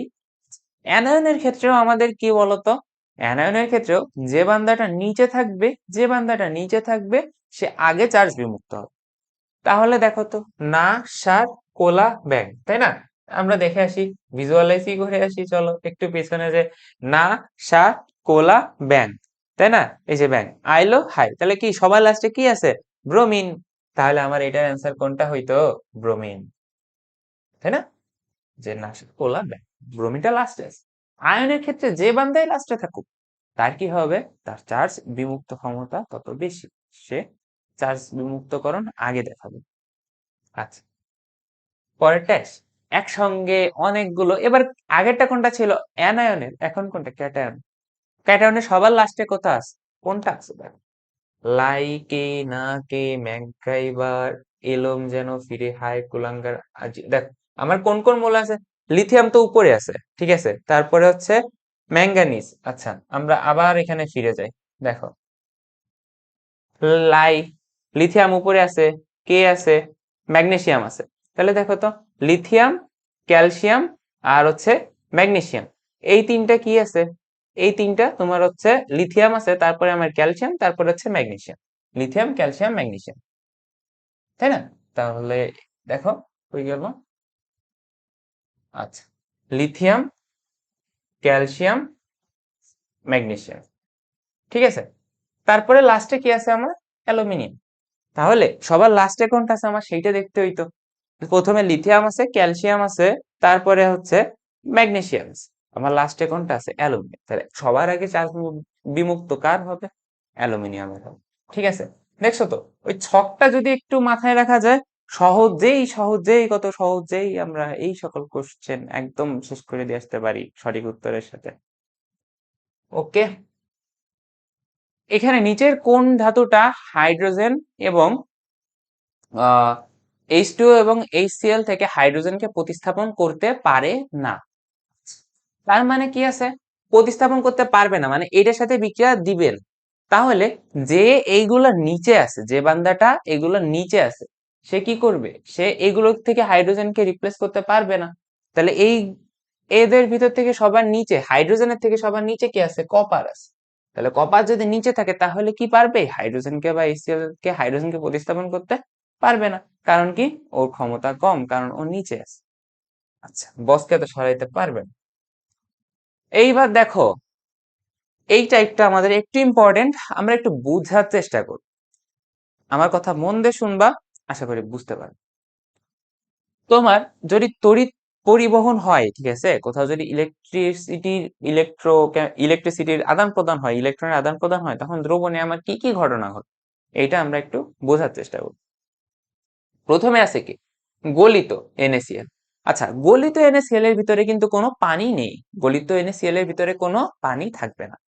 এখন পানি যদি না থাকে তাহলে তোমার দুইটা জিনিসেরই অবস্থান দেখা যাবে, একটা Na প্লাস আর Cl মাইনাস, তাহলে সেইটা দেখো। আর তড়িৎদ্বার কোনটা, তড়িৎদ্বার হচ্ছে আমার প্লাটিনিয়াম তড়িৎদ্বার। তাহলে দ্রবণে ক্যাটায়ন দেখা যাবে আর এখানে অ্যানায়ন দেখা যাবে, তাই না? আর অ্যানায়নটা, এই দ্রবণের Na প্লাসটা এখানে তোমার Na আকারে থাকতে পারে, আর ক্লোরিনটা ক্লোরিন গ্যাস আকারে বিমুক্ত হইতে পারে। এইবার আসো তো লঘু। এখন তুমি যখন লঘুর কথা বলতেছো তখন কি হইতেছে জানো, লঘুতে তোমার পানি আসা কেবল শুরু হয়েছে। লঘুতে পানি আসা কেবল শুরু হয়েছে, কিন্তু পুরোপুরি একদম অতিমাত্রায় পানি। ঠিক আছে, আচ্ছা। তাহলে দেখো এখানে লঘু যেটা আছে, লঘু দ্রবণ, এই লঘু দ্রবণে এইচ প্লাস আর Na প্লাস, এই লঘু দ্রবণে আমার কি আছে? আমি যদি এখানে হালকা করে একটু দেখাই, যে NaCl আর হচ্ছে তুমি H2O, তাই না? লঘু মানে হালকা করে আসা শুরু করছে, তাহলে NaCl এ কি আছে? Na plus, Cl minus, H plus, OH minus. তাহলে দেখো তো আমার ক্যাটায়ন কোনগুলা কোনগুলা আছে? Na plus comma H plus, আর অ্যানায়ন আছে হচ্ছে Cl minus comma OH minus, তাই না? এইভাবেই আসতেছে। এখন এখানে যে লঘু আছে H প্লাস আর Na প্লাস, এই দুইটার ভিতরে বলো তো কে আগে অবমুক্তকরণ হবে, কে আগে বের হবে? যে ক্যাটায়নের লিস্টটা দেখতেছিলাম যে নিচে ছিল, সে আগে বের হয়ে যাবে, তাই না? তাহলে সোডিয়াম আর প্লাস আর হাইড্রোজেন প্লাস, এই দুইটার ভিতরে কে আগে বের হয়ে যাবে? হাইড্রোজেন আগে বের হয়ে যাবে। তাহলে হাইড্রোজেন এখান থেকে যদি বের হয়ে যায়, তাহলে এখানে হাইড্রোজেন গ্যাস আকারে তোমার ক্যাটায়ন হিসেবে বিমুক্তকরণ হবে, বিমুক্তকরণ ঘটবে। ঠিক আছে, ক্যাথোডে তোমার হচ্ছে হাইড্রোজেন গ্যাস আকারে ওটা বিমুক্তকরণ ঘটে যায়। আর দ্রবণে দেখো, এখন দেখো Cl মাইনাস আর OH মাইনাস, এখন তোমার পানি কেবল যোগ করা শুরু করছো, তাই এখানে তোমার দেখো নাসার কোলা ব্যাং কবে আইলো হাই, তাহলে ওইটা যেহেতু লাস্টে আছে, তাহলে এইটা এখান থেকে বিমুক্তকরণ হবে, এটা এখান থেকে বিমুক্তকরণ হয়ে তোমার ও অক্সিজেন গ্যাস আকারে বের হয়ে যাচ্ছে। ওইটা কিভাবে অক্সিজেন গ্যাস আকারে বের হচ্ছে, এটা একটু আমাদের দেখতে ইচ্ছা করবে না? তাহলে দেখি আমাদের আগে একটু ফাঁকা জায়গা আছে কিনা, এখানেই দেখাই। দেখ, আমার চারটা ওইচ, তোমার চারটা ওইচ মাইনাস, তোমার চারটা ওইচ মাইনাস আয়ন একসাথে হয়, বুঝছো? একসাথে হয়ে কি হয় দেখো তো, একটা ওইচ নিলাম, দুইটা ওইচ নিলাম, তিনটা ওইচ নিলাম, চারটা ওইচ নিলাম। এইবার দেখো কত সুন্দর একটা জিনিস হয়, এখান থেকে একটা হাইড্রোজেন আর এখান থেকে একটা ওইচ মিলে পানি হিসেবে বাইরে বের হয়ে যায়। আবার সেম ভাবে এখানে একটা হাইড্রোজেন, এখানে একটা OH নিয়ে পানি হিসেবে বাইরে বের হয়ে যায়। আর এখানে পড়ে থাকতেছে কি দুইটা O, মানে অক্সিজেন আকারে বের হয়ে। তাহলে এই যে OH মাইনাস, এই আয়নের থেকে তোমার কি পাচ্ছি আমি? দুই অণু পানি পাচ্ছি, সাথে কি পাচ্ছি? একটা অক্সিজেন পাচ্ছি। আর এখানে ইলেকট্রনের আদান প্রদান হয় চারটা ইলেকট্রনের, ঠিক আছে? যেহেতু দেখো চারটা OH মাইনাস তোমার চারটা ইলেকট্রনের আদান প্রদানই করবে। হ্যাঁ, এইভাবে এটা সামনে কাজে লাগতে পারে যে কোনো কোয়েশ্চেন সলভ, যে পানির বিজারণে তোমার যদি ম্যাথ আসে কোনো, আমরা সামনে দেখব। তো সো OH মাইনাস থেকে কিভাবে পানি আসতেছে, কিভাবে তোমার অক্সিজেন আসতেছে, এটা আমরা একটু দেখে নিলাম। ওকে, আচ্ছা, তাহলে এখান থেকে তোমার অক্সিজেন আসছে। এইবার একটু ভাইয়া একটু নাড়াচাড়া দিয়ে বসতে হবে আমাদের, বুঝলা? এইখান থেকে একটু খেয়াল কর, সেম, কিন্তু এখন কি হয়েছে, আমার হচ্ছে লঘুর থেকে জিনিসটা গাঢ় হয়ে গেছে। লঘুর থেকে যখন জিনিসটা আমার হচ্ছে গাঢ় হবে, তখন কি হবে বুঝছো? তখন দেখো সোডিয়াম প্লাস আর হাইড্রোজেন প্লাস, এই দুইটা তো আছেই। তাহলে আমার ক্যাথোডে কোনটা যাইতো? সোডিয়াম আর হাইড্রোজেনের ভিতরে যার যেটা নিচে আছে, আমার আয়নের যে সক্রিয়তা যেটা নিচে আছে, ওইটা আমার আগে যাইতো। এখন সোডিয়াম আর H প্লাস, এই দুইটার ভিতরে কোনটা নিচে আছে? H plus. H প্লাসটা ধাতু দুইটার ভিতরে বের হয়ে যাবে। এখন H প্লাস আরো একটা H প্লাস কে ধরে হাইড্রোজেন গ্যাস আকারে তোমার এখানে তো চলে আসলো, এখানে হাইড্রোজেন গ্যাস আকারে ক্যাথোডে চলে আসলো। কিন্তু তুমি যদি একটু গাঢ় করো লঘুর থেকে, মানে কি তোমার দ্রবণে পানির পরিমাণ বাড়ায় দিস, পানির পরিমাণ কি বাড়াইছো? না, NaCl এর পরিমাণটা তুমি বাড়াইছো। ঠিক আছে, তার মানে গাঢ়, গাঢ় NaCl এর দ্রবণ, তার মানে দ্রবণে তোমার NaCl এর পরিমাণ কি করছো? বৃদ্ধি করে দিছো। এই ক্ষেত্রে তোমার আমার এখান থেকে আসার কথা কোনটা ছিল? Cl মাইনাস আর OH মাইনাস। এখান থেকে তোমার Cl মাইনাসটা, এখান থেকে OH মাইনাস থেকে পানি আসার কথা ছিল, কিন্তু আমার এখানে যাচ্ছে কোনটা? Cl minus. কেন? আমি যখন দ্রবণে গাঢ় করছি, তখন এখান থেকে সমস্যা হয়ে যাইতেছে যে Cl মাইনাসের কনসেন্ট্রেশনটা OH মাইনাসের কনসেন্ট্রেশনের থেকে বেশি হয়ে যাচ্ছে। ঘনমাত্রাটা যখন বেশি হয়ে যায়, এখানে ঘনমাত্রার ইফেক্টের কারণে গাঢ় যখন আমি নিতেছি, তখন ঘনমাত্রার ইফেক্টের কারণে এই Cl মাইনাস আর OH মাইনাস থেকে OH মাইনাস, যদিও আমার যে সক্রিয়তা ওইটা নিচে আছে, ওইটা নিচে সিলেক্টেড ওয়েতে ওইটারই আগে বের হওয়ার কথা ছিল, কিন্তু OH মাইনাসটা আমার আগে বের হবে না। এখানে ঘনমাত্রা যেহেতু Cl মাইনাসের বেশি, তাই হচ্ছে আমার এখান থেকে Cl অবমুক্তকরণ হবে, ক্লোরিন গ্যাস আকারে বের হয়ে যায়। আগে ছিল সোডিয়াম আর এখন OH, দুইটা মিলে NaOH হিসেবে দ্রবণের তলে তলানি হিসেবে পড়ে থাকে। ঠিক আছে, আচ্ছা। গাঢ়তে দেখো সেম, কিন্তু এখানে একটু আলাদা। দেখো কি হয়েছে যে এখানে মার্কারি, তুমি যেখানে মার্কারি তড়িৎদ্বার নিবা, কি বলছি, যেখানে তুমি হচ্ছে মার্কারি তড়িৎদ্বার নিবা, সেখানে যখনই মার্কারি তড়িৎদ্বার নিয়ে নিবা, তখনই তোমার হচ্ছে এখানে হাইড্রোজেন আর সোডিয়াম, এই হাইড্রোজেন আর সোডিয়ামের ভেতরে তোমার হচ্ছে সোডিয়ামটা, এখানে তোমার হাইড্রোজেনের অবশ্যই নিচে আছে, কিন্তু তুমি যেখানে দেখবা হচ্ছে মার্কারি তড়িৎদ্বার ব্যবহার করে বলা হয়ে গেছে, তাহলে ওইখানে আমি হাইড্রোজেনটা বের হবে না, ওখান থেকে আমার বিমুক্তকরণ হবে কোন, বিমুক্তকরণ হবে অবশ্যই হচ্ছে সোডিয়াম। আর বাদ বাকি যেহেতু গাঢ় দ্রবণ, Cl মাইনাস বের হবে। ঠিক আছে, আর H2SO4 এর দ্রবণে দেখো, H2SO4 এর দ্রবণে তোমার শুধু দ্রবণ, এই যে প্রথমটার মতো শুধু দ্রবণ, শুধু যদি দ্রবণ হয় তাহলে তোমার কোনটা যাবে, শুধু H প্লাস যাবে, আর এখান থেকে OH টা যাবে, কারণ OH টা সবার নিচে আছে। CuSO4 দ্রবণেরও সেম, আর CuSO4 আর ZnSO4 এরটা আছে। আমরা উপরের গুলো ইন ডিটেলস বুঝতে পারছি, তাহলে এখন দ্রবণে কোনটা থাকে থাকে না আমরা হালকা বুঝেই বের করে ফেলতে পারবো। আচ্ছা, এবার আসো একটু চর্চা করি। আচ্ছা, আরো কিছু আছে তোমার বইতে, এইগুলো একটুখানি খেয়াল রাখবা, এগুলো একটু আমলে রেখো, যে শুষ্ক ড্রাই কোষ, আচ্ছা দুঃখিত আমি, আচ্ছা এখানে একটু আমলে রাখবা, যে একটু দাঁড়াও। আচ্ছা দেখ, শুষ্ক যে ড্রাই কোষটা আছে, শুষ্ক ড্রাই কোষ বা ব্যাটারিতে তোমার হচ্ছে 1.4, এটা ইম্পর্টেন্ট আছে, যে শুষ্ক ড্রাই কোষ বা ব্যাটারি সেলে তোমার বিভব, কোষ বিভবটা কত, কোষ বিভবটা হচ্ছে 1.5 ভোল্ট। আচ্ছা, লেড স্টোরেজে তোমার হচ্ছে 2 ভোল্ট, ক্যাডমিয়াম ব্যাটারিতে 1.3 আছে, আর হাইড্রোজেন ফুয়েলটা আর লিথিয়াম আয়নটা, এই দুইটা একটু মনে রাখতে পারো। লবণ সেতুতে এখানে আমি কাজ একসাথে করে দিছি তোমাদের। লবণ সেতুতে কি কাজ হয়, অ্যানোডে জারণ হয়, ক্যাথোডে বিজারণ হয়, ইউ আকৃতির কাঁচকণাও থাকে। ঠিক আছে, কাজে লাগতে পারে। লবণ সেতু নিচের কোনটা বৈশিষ্ট্য দিয়ে আসতেই পারে। লবণ সেতুর ভূমিকা দেখো, এখানে পূর্ণ ভেনিস, পূর্ণ বর্তনী পূর্ণ করে, ভেতে ভারসাম্য রক্ষা করে, নিরপেক্ষতা বজায় রাখে, সমন্বয় স্থাপন করে। ঠিক আছে, লবণ সেতুর কাজটাও তোমরা মনে রাখতে পারো, এমসিকিউ তে চলে আসতে পারে। আচ্ছা, প্রশ্নে চলে এসেছে আমরা সোডিয়াম ক্লোরাইডের। আচ্ছা দেখো, যেখানে তোমার সোডিয়াম ক্লোরাইড বলবে, ওখানে হচ্ছে আমরা একটু কষ্ট করে গাঢ়টাকে কল্পনা করব।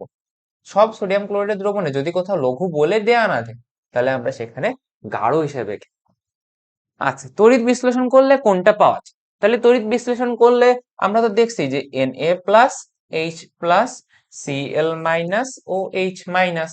এখন যদি গাঢ় বলতেছি, তখন concentration, concentration concentration Cl minus এর একটু বেশি হয় OH মাইনাস থেকে, তাই এখানে Cl2 বের হয় কোথায়, অ্যানোডে।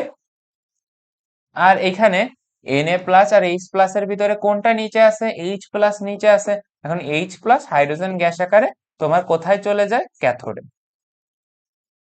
তাহলে তোমার এখান থেকে H প্লাস তৈরি হয়ে যাচ্ছে, Cl মাইনাস তৈরি হয়ে যাচ্ছে, আর বাদ থাকতেছে কোনটা, বাদ থাকতেছে হচ্ছে Na আর OH। Na আর OH এই দুইটা মিলে তোমার হচ্ছে NaOH হিসেবে দ্রবণে পদক্ষিপ্ত থেকে যায়। ম্যাচ করি, আমরা এখান থেকে পাবো হচ্ছে H2Cl2। H2Cl2 আছে, নাই। H2Cl2 আছে, O2 আছে, Cl2 আছে, নাই।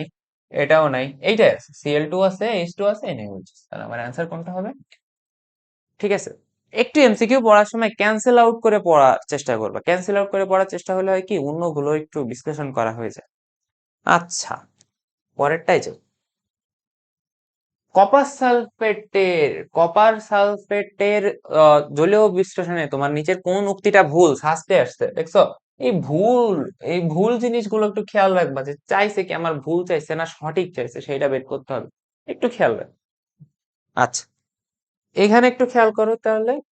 এখানে কপার সালফেট CuSO4, এর জলীয় বিশ্লেষণ, তাহলে H2O আমার আসবে কি তাহলে Cu2+H+SO4 2-OH-। এখন এই দুইটার ভিতরে কোন বান্দা নিচে আছে? কোন বান্দা নিচে আছে? যেটা হচ্ছে তোমার হাইড্রোজেন। তাহলে এখানে তোমার যেটা হাইড্রোজেনটা আছে, এই হাইড্রোজেনটা তোমার ক্যাথোডে H2 আকারে তোমার হচ্ছে ক্যাথোডে চলে আসে, তাই না? ক্যাথোডে গ্যাস আকারে চলে আসে। আর এই দুইটার ভিতরে কোনটা চলে আসবে অ্যানোডে? OH-। OH- টা তোমার অ্যানোডে অক্সিজেন আকারে, দেখলাম তো আমরা OH- কিভাবে অক্সিজেন হয়, তাই না? এটা হচ্ছে অ্যানোডে চলে আসবে। আচ্ছা, এটা লিখতে লিখতে আমার একটু খেয়াল গেছে, প্লাটিনিয়াম দ্বারা তৈরি ক্যাথোডে অক্সিজেন গ্যাস উৎপন্ন হয়। আমার এখানে ক্যাথোডে কোন গ্যাস উৎপন্ন হবে? Hydrogen gas. তার মানে এখানে ভুল কোনটা আছে? আমার ভুল হচ্ছে এইটাই আছে। বুঝতে পারলাম তো? ভুলটা বের করতে বলছি। কোথাও কোনো কিছু চাইলে কোথায় কোনটা তৈরি হচ্ছে ধুপধাপ করে আমরা একটু আয়নে ভেঙে ফেলবো, দেন সক্রিয়তার যেই অর্ডারটা ছিল আয়নের, অ্যানায়নের আর ক্যাটায়নের, ওইটা একটু খেয়াল করবো, তাহলে হয়ে যাইতেছে। আচ্ছা, পরেরটা আসি তো। সোডিয়াম ক্লোরাইডের তড়িৎ বিশ্লেষণ করলে অবশ্যই এটা কোনটা হবে আমার হচ্ছে গাঢ়। তাহলে করলে উৎপাদিত হয় কোনটা? আমার ক্যাথোডে সোডিয়াম উৎপন্ন হয় না, ক্যাথোডে হচ্ছে হাইড্রোজেন গ্যাস। ক্যাথোডে হচ্ছে হাইড্রোজেন গ্যাস, এইটা একটাই আছে, ক্যাথোডে হাইড্রোজেন গ্যাস, অ্যানোডে হচ্ছে অক্সিজেন গ্যাস। তাহলে বুঝতে পারছি সোডিয়াম ক্লোরাইডে তোমার যদি জলীয় বস্তু বিশ্লেষণে তড়িৎ পরিবহন করি তাহলে হচ্ছে আমার কোথায় কোনটা উৎপন্ন হবে, এগুলো কিন্তু ভালোই আসতেছে। তাহলে ওই ছকটা বোঝাটা আমার জন্য কত ইম্পর্টেন্ট ছিল। ধুপধাপ মুখস্থ করে না দেখায়, যেখানে আমাদের যতটুকু বোঝা লাগবে ততটুকু একটু বোঝার চেষ্টা করো, সামনে অনেক কাজে। ঠিক আছে, ওকে। তারপরে দেখো তো, এটা বুয়েটে আসছিল, কি বলছে? কোনো গ্যাস উৎপন্ন, পটাশিয়াম নাইট্রেটের জলীয় দ্রবণে, তাহলে দেখো পটাশিয়াম নাইট্রেট এর জলীয় দ্রবণ নিলাম, জলীয় দ্রবণ। এখন এখানে থাকবে কি K+H+, OH-, NO3-। এখন দেখো তো, এর দুইটার ভিতরে কোন বান্দা নিচে আছে? H+, তার মানে এটা এখান থেকে আমার হাইড্রোজেন গ্যাস আকারে বের হয়ে যাবে। আর এই দুইটার ভিতরে কোন বান্দা নিচে আছে? OH-। আর আমরা একটু আগে ব্যাখ্যা করছি OH- মানে কি? অক্সিজেন। তাহলে কোন দুইটা গ্যাস উৎপন্ন হবে? Hydrogen, oxygen. সহজ হিসাব, একদম সহজ, তাই তো? আচ্ছা, NaCl এর জলীয় দ্রবণের তড়িৎ বিশ্লেষণে কোনটা উৎপন্ন হয় না? কোনটা উৎপন্ন হয় না? ক্লোরিন উৎপন্ন হয়, এটাও উৎপন্ন হয়, কিন্তু সোডিয়াম কি শুধু উৎপন্ন হয়? কোথাও হয় না, তার মানে এইটা। ওকে, এইবার আমরা টপিক 4-এ চলে আসছি, যেখানে হচ্ছে আমরা ফ্যারাডের প্রথম সূত্র দেখব এবং দ্বিতীয় সূত্রটা একটু দেখব। বইতে দেখবা ফ্যারাডের প্রথম সূত্র দিয়ে উম, দেওয়া আছে, দ্বিতীয় সূত্রটা দেওয়া আছে। বিবৃতি নিজের কোনটা ফ্যারাডের প্রথম সূত্রের বিবৃতি, বা একটা বিবৃতি দিয়ে বললো এটা ফ্যারাডের কোন সূত্রের বিবৃতি আসতে পারে। আর একটা জিনিস কি, তোমরা দেখবা যে ফ্যারাডের প্রথম সূত্র দিয়ে সবখানে ম্যাথ আসে, প্রথম সূত্র দিয়ে সবখানে ম্যাথ আসতেছে, কিন্তু ফ্যারাডের যেটা দ্বিতীয় সূত্র আছে ওখান থেকে ম্যাথ আসতে খুব কম দেখা যায়। ঠিক আছে, ভাইয়া কি করছি, তোমার হচ্ছে সিকিউরিটি কোশ্চেন ব্যাংকটা দেখছি, এখনো ভার্সিটিতে আসতে পারে না, আসি নাই, কিন্তু দ্বিতীয় সূত্র তো বইতে আছে, আসবে না এমন কি কোনো কথা আছে? আমরা প্রস্তুতি নিচ্ছি বাংলাদেশে যেখানেই বসি, আমার সাধ্যের মধ্যে যেই সকল বিশ্ববিদ্যালয় আছে আমরা ডোমিনেট করে স্থান নিজের নিয়ে আসি। এখন দ্বিতীয় সূত্র থেকে আমি একটা অঙ্ক নিয়ে আসছি, তোমার হচ্ছে আইওটিতে আসছিল, হাতে কলমে করা যায়। হাতে কলমে যদি করা যায় তাহলে ভার্সিটিতে তো আসতেই পারে, তাই না? সাস্টেও তো চলে আসতে পারে, এখানে ক্যালকুলেটরও আছে। আমরা সবকিছু রাখার চেষ্টা করছি। তোমরা শুরু থেকে শেষ পর্যন্ত একটু স্লাইডে যা যা করানো হচ্ছে মন দিয়ে দেখো, পরীক্ষার আগে জাস্ট স্লাইডটা পড়লেই হয়ে যায়। ফ্যারাডের প্রথম সূত্রতে দেখো সবখানেই আছে যে দ্রবণে গলিত অবস্থায় তড়িৎ বিশ্লেষণের মধ্যে দিয়ে তড়িৎ চালনা যদি করা হয়, প্রতি তড়িৎ দ্বারে উৎপন্ন বা দ্রবীভূত পদার্থের গ্রামে প্রকাশিত ভর, গ্রামে প্রকাশিত ভর তড়িৎ বিশ্লেষ্যের মধ্যে দিয়ে প্রবাহিত চার্জের সমানুপাতিক। তাহলে গ্রামে প্রকাশিত ভর বলছে প্রথমটাকে W is proportional to Q, গ্রামে প্রকাশিত ভর যেটা, ওইটা হচ্ছে তোমার চার্জের সমানুপাতিক। এখানে একটা জেড আনা হয়েছে, সে জেডটা হচ্ছে রাসায়নিক তুল্যাঙ্ক। এই সমান চিহ্নটাকে তোলার জন্য আমার এখানে রাসায়নিক তুল্যাঙ্ককে নিয়ে আসছি। আর কিউ সমান সমান আইটি লেখা যাইতেছে। হ্যাঁ, রাসায়নিক তুল্যাঙ্কের একক হচ্ছে গ্রাম পার কুলম। কারণ কি দেখো তো, Z is equal to W by Q, W by Q, আর ডাব্লিউ কি গ্রাম, আর পার কুলম্বে চলে গেল। আচ্ছা, এইবার রাসায়নিক তুল্যাঙ্ক তোমার যদি কোথাও বের করতে দেয়, বের করতে আসে জেড সমান সমান এম ভাগ ই এর, এমটা হচ্ছে গ্রাম এককে ভর, ইটা হচ্ছে তুল্য সংখ্যা, তুল্য সংখ্যা, আর এফটা হচ্ছে তোমার ফ্যারাডেতে 96,500। এক কুলম্ব কত ফ্যারাডে, ফ্যারাডেতে তোমার হচ্ছে তড়িতের যে এককটা আছে। ঠিক আছে, আচ্ছা, বুঝলাম তো। এইবার দেখো দ্বিতীয় সূত্রতে কি বলছে। দ্বিতীয় সূত্রতে বলছে জমা হওয়া ভর নিজ নিজ রাসায়নিক তুল্যাঙ্কের সমানুপাতিক। তার মানে দেখো, এই যে জমা হওয়া ভর রাসায়নিক তুল্যাঙ্কের সমানুপাতিক। আর আমরা জানি ই সমান সমান কি, ওই পদার্থের ভর ভাগ হচ্ছে তুল্য সংখ্যা, ওই পদার্থের ভর ভাগ তুল্য সংখ্যা। ঠিক আছে, আচ্ছা, তাহলে দেখো ই কে রিপ্লেসমেন্ট করে দিছে জাস্ট, এটা চলে আসছে। সহজ। ঠিক আছে, একটার সাথে তুল্যাঙ্কের রাসায়নিক তুল্যাঙ্কের সম্পর্ক নিয়ে কথাবার্তা বলছে, আরেকটার সাথে কি নিয়ে কথাবার্তা বলছে, আরেকটার সাথে যে তড়িৎ, যে চার্জ, যে উৎপন্ন যে ভর, সেটা চার্জের সমানুপাতিক, এইটা নিয়ে কথাবার্তা বলছে। কঠিন নাকি কিছু? আচ্ছা, সহজ, সব সহজ। এবার দেখো তো, একটা ডিসেন্ট আমরা যদি তড়িৎ বিশ্লেষণ করি, আমরা চাইছি যে স্লাইডে যা যা যা টপিক আছে ইন, মানে ডিটেলস তো একদম ইন্টারের মতো পড়তে পারবো না, বাট অ্যাডমিশন টেস্টে যা আসুক আমরা যদি অ্যান্সার করে দিয়ে আসতে পারি। স্লাইডে সব আছে, স্লাইডে সব, একটু দেখো স্লাইডের কোয়ালিটিটা, সবই রাখা হয়েছে। এখন আমরা যদি কোথাও তড়িৎ বিশ্লেষণ শুরু করি, ঠিক আছে, সেখানে কোথাও যদি তোমার দেখতেছি যে তড়িৎ পরিবহন হচ্ছে, কোথাও যদি তড়িৎ পরিবহন হয়, তাহলে তোমার কি বলতো, তড়িৎ পরিবহন যদি হয় তাহলে মোল সংখ্যা, শুরুতে যে মোল সংখ্যাটা ছিল ওইটা একটা রিসেন্ট টাইম যাওয়ার পরে কমে যাবে না? ওই সেম লেভেলে তো তড়িৎ পরিবহন হবে না? হবে, হবে। একটা সময় যখন সময় যে পরিমাণে মোল সংখ্যা তৈরি হয়েছিল, সে পরিমাণটা কমে যাবে না কিছু সময় পরে? সেই সেই পরিমাণ মোল সংখ্যা কি থাকবে? থাকবে না। তোমার হচ্ছে তড়িৎ বিশ্লেষণের পরে দ্রবণে অবশিষ্ট সেই মোল সংখ্যার সূত্র হচ্ছে S1 মানে আদি ঘনমাত্রা ইন্টু আয়তন মাইনাস আইটি বাই ই। এটা তুমি যদি করে দাও, ওই দ্রবণের তুমি কোনটা পেয়ে যাবা, যে পরিবর্তিত বা অবশিষ্ট মোল সংখ্যা। আর দেখো, অবশিষ্ট দ্রবণের ওই তড়িৎ বিশ্লেষণ বা দ্রবণের ঘনমাত্রাটা তুমি যদি বের করতে চাও, জাস্ট এটাকে আমার যে টোটাল আয়তনটা ছিল আয়তনটাতে ভাগ করে দিলেই হয়ে যাচ্ছে। সহজ। ঠিক আছে, এটা দক্ষতা রাখা হয়েছে, কিন্তু দক্ষতা তোমাদের খুব একটা ইম্পর্টেন্ট না, লাগবে না, চাইলে দেখে রাখতে। এইটা তোমার হচ্ছে আহ স্বাস্থ্য ইঞ্জিনিয়ারিং প্রযুক্তি বিশ্ববিদ্যালয়, মানে বাংলাদেশের প্রথম বিজ্ঞান ও প্রযুক্তি বিশ্ববিদ্যালয়, তাই না? তাহলে ইঞ্জিনিয়ারিং এর কাতারে তো পড়ে। তাহলে এখান থেকে তোমার সিকের ওয়েটের প্যাটার্নে যে সকল জিনিস আছে আমরা ভার্সিটি বলে ওভারলুক করে যেতে পারি, এগুলো আমরা ওভারলুক করে যাবো না। এগুলো কিছু কিছু জিনিস যা সূত্রটা যদি জেনে রাখি, আমাদের কি ক্ষতি আছে? ক্ষতি নেই, সামান্য একটু জেনে রাখলাম, কোথায় লিগে যাবে একটা মার্কের জন্য আমার 100 সিট কোথায় আগায় যাবে তুমিও জানো না, সৃষ্টিকর্তাই জান। তাই নিজের আর্কের ভিতরে যে সীমাবদ্ধতার বাইরে সক্ষমতাগুলো আছে সেগুলোর উপরে কাজ করো, ভালোভাবে সামনে আগে। আচ্ছা,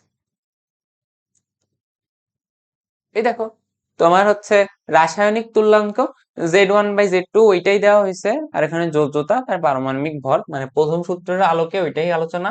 এবার একই সঙ্গে সূত্র দেখো, আমাদের এই অধ্যায়ে যেইখানেই তোমার যেই মানটাই চাক না কেন, ধরো ডাব্লুর মান চাইছে, বা আমি যেটা খাস বাংলায় বলতে চাই, তড়িৎ রসায়নের যে ম্যাথই আসুক, তোমার জাস্ট একটা ফর্মুলা, তুমি যদি একটা ফর্মুলার আত্মস্থ করো, তোমার তড়িৎ রসায়নের সব ম্যাথ হয়ে যাচ্ছে।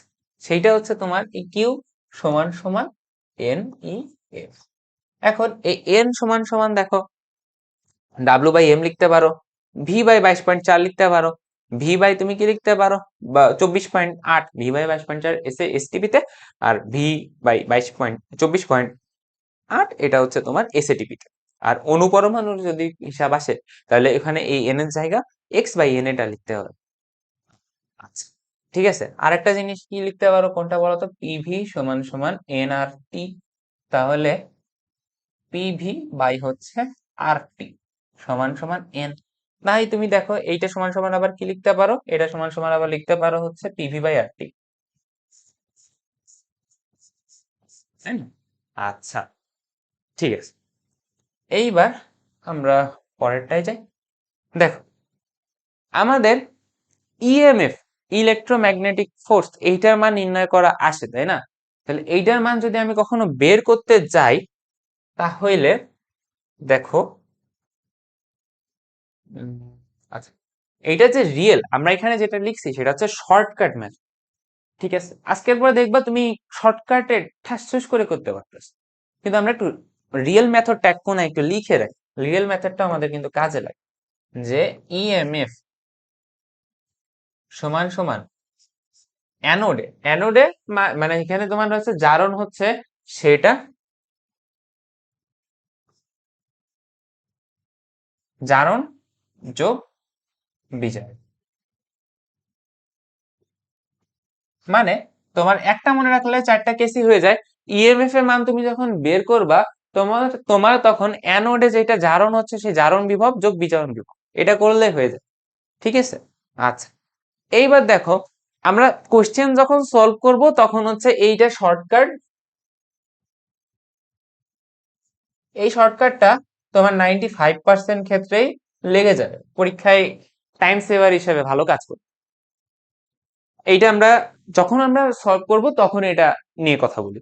দেখো ই সেলের মান এখান থেকে ইএমএফ বা ই সেলের মান তোমার যদি পজিটিভে আসে তাহলে কি সেটা স্বতঃস্ফূর্ত বিক্রিয়া হয়। তাহলে স্বতঃস্ফূর্ত বিক্রিয়া হইলে কি পাত্রে রাখা যায় না। ই সেলের মান যদি নেগেটিভ হয়, স্বতঃস্ফূর্ত হয় না, তার মানে পাত্রে রাখা যায়। আর হচ্ছে কি আছে, ই সেলের মান যদি জিরো হয় তাহলে কি সেটা ডেড সেল, মানে ওটাই কোনো কাজ নেই, ঠিক আছে? আচ্ছা, এতটুকু তোমার এখান থেকে মনে রাখলে হইতেছে। এবার একটা জিনিস দেখো, তুমি তোমার পরীক্ষায় এই ধরনের এমসিকিউ আসতে পারে যে পাত্রে রাখা যাবে কি যাবে, এটা আজকে আমরা খুব সহজেই করে ফেলবো। পাত্রে রাখা যাবে কি যাবে না এই ডিসিশনটা আমরা কিভাবে নিব, দেখো সহজ কথা, ভালোভাবে আমার দিকে খেয়াল করো। তুমি এই ধরো পাত্র, এটা ধরো আমার হচ্ছে পাত্র, হ্যাঁ, এখন এই পাত্রের উপরে তুমি হচ্ছে এই পেনটা, এটা হচ্ছে আমার জিনিস বা দ্রব্য, সে বা যেইটাই হোক, এই পাত্রের উপরে ধরো এটা একটা আপেল, হ্যাঁ, বা এই পেন, এই পেনটা আমি এই যে পাত্রে রাখবো, তাহলে কি হইতে হচ্ছে বলতো, পাত্র নিচে থাকা লাগতেছে, পেন উপরে থাকা লাগতেছে না। আমার যদি কখনো পাত্র নিচে উপরে থাকে আর পেন থাকে, আমি কি পাত্রে রাখতে পারবো? কমন সেন্স, রাখতে পারবো না। তার মানে দেখো তোমার এখানে অবশ্যই প্রশ্নে বলে দিবে যে পাত্রে যখন রাখতে হচ্ছে কোনটাকে পাত্র ধরতেছো আর কি রাখতেছো। তুমি যেইটা পাত্রে রাখবা, যে ধাতু সক্রিয়তা সিরিজটা ছিল পাত্রকে অবশ্যই নিচে হইতে হবে।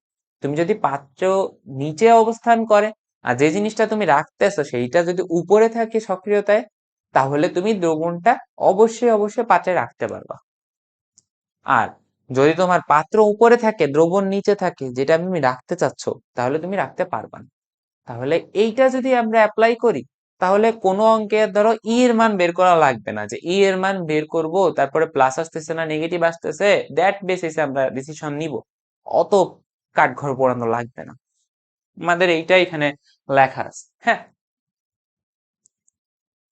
আচ্ছা, এখানে দেখো এই ম্যাথটা, এখানে আহ এখানে তোমার দেখো জিঙ্ক বা দস্তার পাত্রে এপিএস উপর রাখা যাবে কিনা, যুক্তি দাও।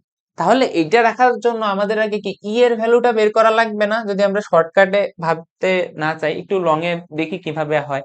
তাহলে ই এর মানটা যদি বের করি, তাহলে দেখো তোমার ই এর মানটা তুমি যদি কোথাও বের করো, তাহলে দেখো সবসময় বড় মানটা নিবা, যেই ভ্যালুটাই দেওয়া থাকবে ওই ভ্যালুটার বড় মানটা নিবা, আর বিয়োগ দিবা ওটা থেকে ছোট মান যেটা থাকবে সেটা। এটা করলে তোমার ইএমএফ এর ভ্যালুটা বের হয়েছে, ঠিক আছে?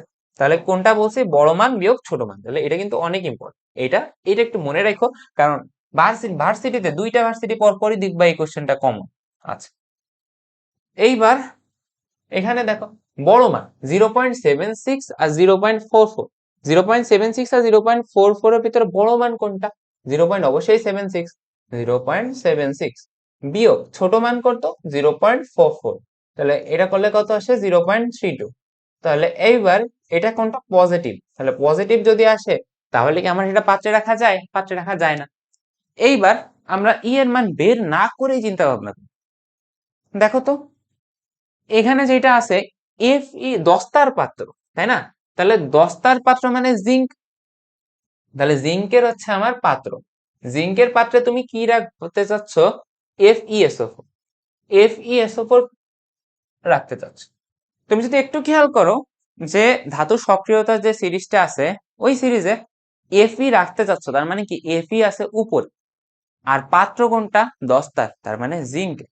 তাহলে জিঙ্কের, তাহলে দেখো তুমি যেইটা তুমি হচ্ছে রাখতে চাইতেছো, আচ্ছা একটু দাঁড়াও, এখানে কোনটা রাখতে চাচ্ছ? এক মিনিট। জিঙ্ক কে তুমি হচ্ছে জিঙ্কের যে পাত্র সেটাই তুমি হচ্ছে Fe রাখবা। এখন তুমি যে যে ধাতু সক্রিয়টা আছে ওখানে একটুখানি খেয়াল করো, জিঙ্ক আছে উপরে আর Feটা আছে নিচে। তাহলে আমি শুরুতেই কি বলছি? পাত্রকে নিচে থাকতে হবে, কিন্তু জিঙ্ক তো এর উপরে আছে। জিঙ্ক যদি এর উপরে থাকে তাহলে কি তুমি এখানে যে Fe যেটা নাড়াচ্ছে আমি হাতে, এটা Fe, তুমি Feটাকে তুমি কি রাখতে পারবা? পারবা না। কিন্তু তোমার Fe নিচে যারা আছে তারা যদি থাকতো তাহলে তুমি রাখতে পারতা।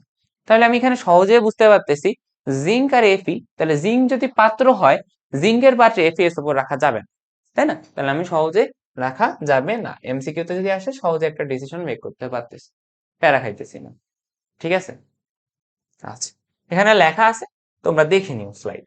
ওকে, এইবার আমাদের যে জিনিসটা আছে সেটা হচ্ছে গিবস এর মুক্ত শক্তির পরিবর্তন। এখানে সংজ্ঞাটা দেওয়া আছে, এইখান থেকে জাস্ট আমাদের এই পোর্শনটা লাগতে পারে। দেখো এইখানে ডেল যে জিটা আছে, জির সাথে ই এর সম্পর্কটা কি? ঋণাত্মক ভাবে না? তাই একটু খেয়াল রাখবা যে গিবসের মুক্ত শক্তির পরিবর্তন তোমার যদি ঋণাত্মক হয় কোর্সটা কি স্বতঃস্ফূর্ত হবে, মানে ই এর যেটা ছিল ই এর ভাইস ভার্সা, ই এর উল্টা। যদি ধনাত্মক হয় তাহলে স্বতঃস্ফূর্ত হবে না। আর যদি তোমার হচ্ছে ডেল জি এর মান 0 হয় তাহলে বিক্রিয়াটা সাম্যাবস্থায় আছে, মিট। ঠিক আছে? এই ই এর সাথে জাস্ট মুক্ত শক্তির পরিবর্তনটা তোমার ভাইস ভার্সাতে আছে, কারণ এখানে একটা ঋণাত্মক আছে। ঠিক আছে, এতটুকু মনে রাখলেই যথেষ্ট। আচ্ছা, এইবার এইবার আমরা প্রবলেম সলভিং এ চলে আসছি। এবার আমরা প্রবলেম সলভিং করি। দেখো প্রথম যেটা আছে, এখন এইটার কি বলছে? যা দেয়া আছে আমার ইএমএফ এর মান বলছে। এখন এটা যদি আমি ইএমএফ এর মান বের করতে চাই তাহলে আমার সিস্টেমটা বড় মান বিয়োগ ছোট মান, ছোট মান। তাহলে দেখো তো এই দুইটার ভিতরে বড় কে? এই দুইটার ভিতরে অবশ্যই বড় হচ্ছে 0.80, মাইনাস ছোট মান কোনটা? -0.76, তার মানে 0.80 প্লাস 0.76, তাই না? তাহলে এটা তুমি যদি করো তাহলে 1.56, পজিটিভ 1.56 চলে আসতেছে, তাই না? তাহলে এখানে হচ্ছে পজিটিভ, দেখো 1.56, এই চান্স সহজেই হয়ে গেল, তাই তো? পরেরটাই যাই। এখানেও কি সেম কাজ চলছে। তাহলে এখানে বড় মান কোনটা? আমার কোনটা করতে হবে? বড় মান বিয়োগ ছোট মান। আচ্ছা, তাহলে এখানে বড় মানটা হচ্ছে -0.44, আর বিয়োগ ছোট মান কোনটা? মাইনাস -0.76, তাহলে আসে কত? -0.44 প্লাস 0.76, তাহলে এটা করলে তোমার আসবে না 0.32। তাহলে পজিটিভ 0.32 কি আছে? আছে। ধুপধাপ করে হয়ে যাচ্ছে না? খুব একটা হিসাব নিকাশের দরকার হচ্ছে না। কিন্তু এই টাইপের এমসিকিউ কি ভার্সিটিতে ভরা, একদম আসে, তাই না? আচ্ছা, পরেরটাই যাই।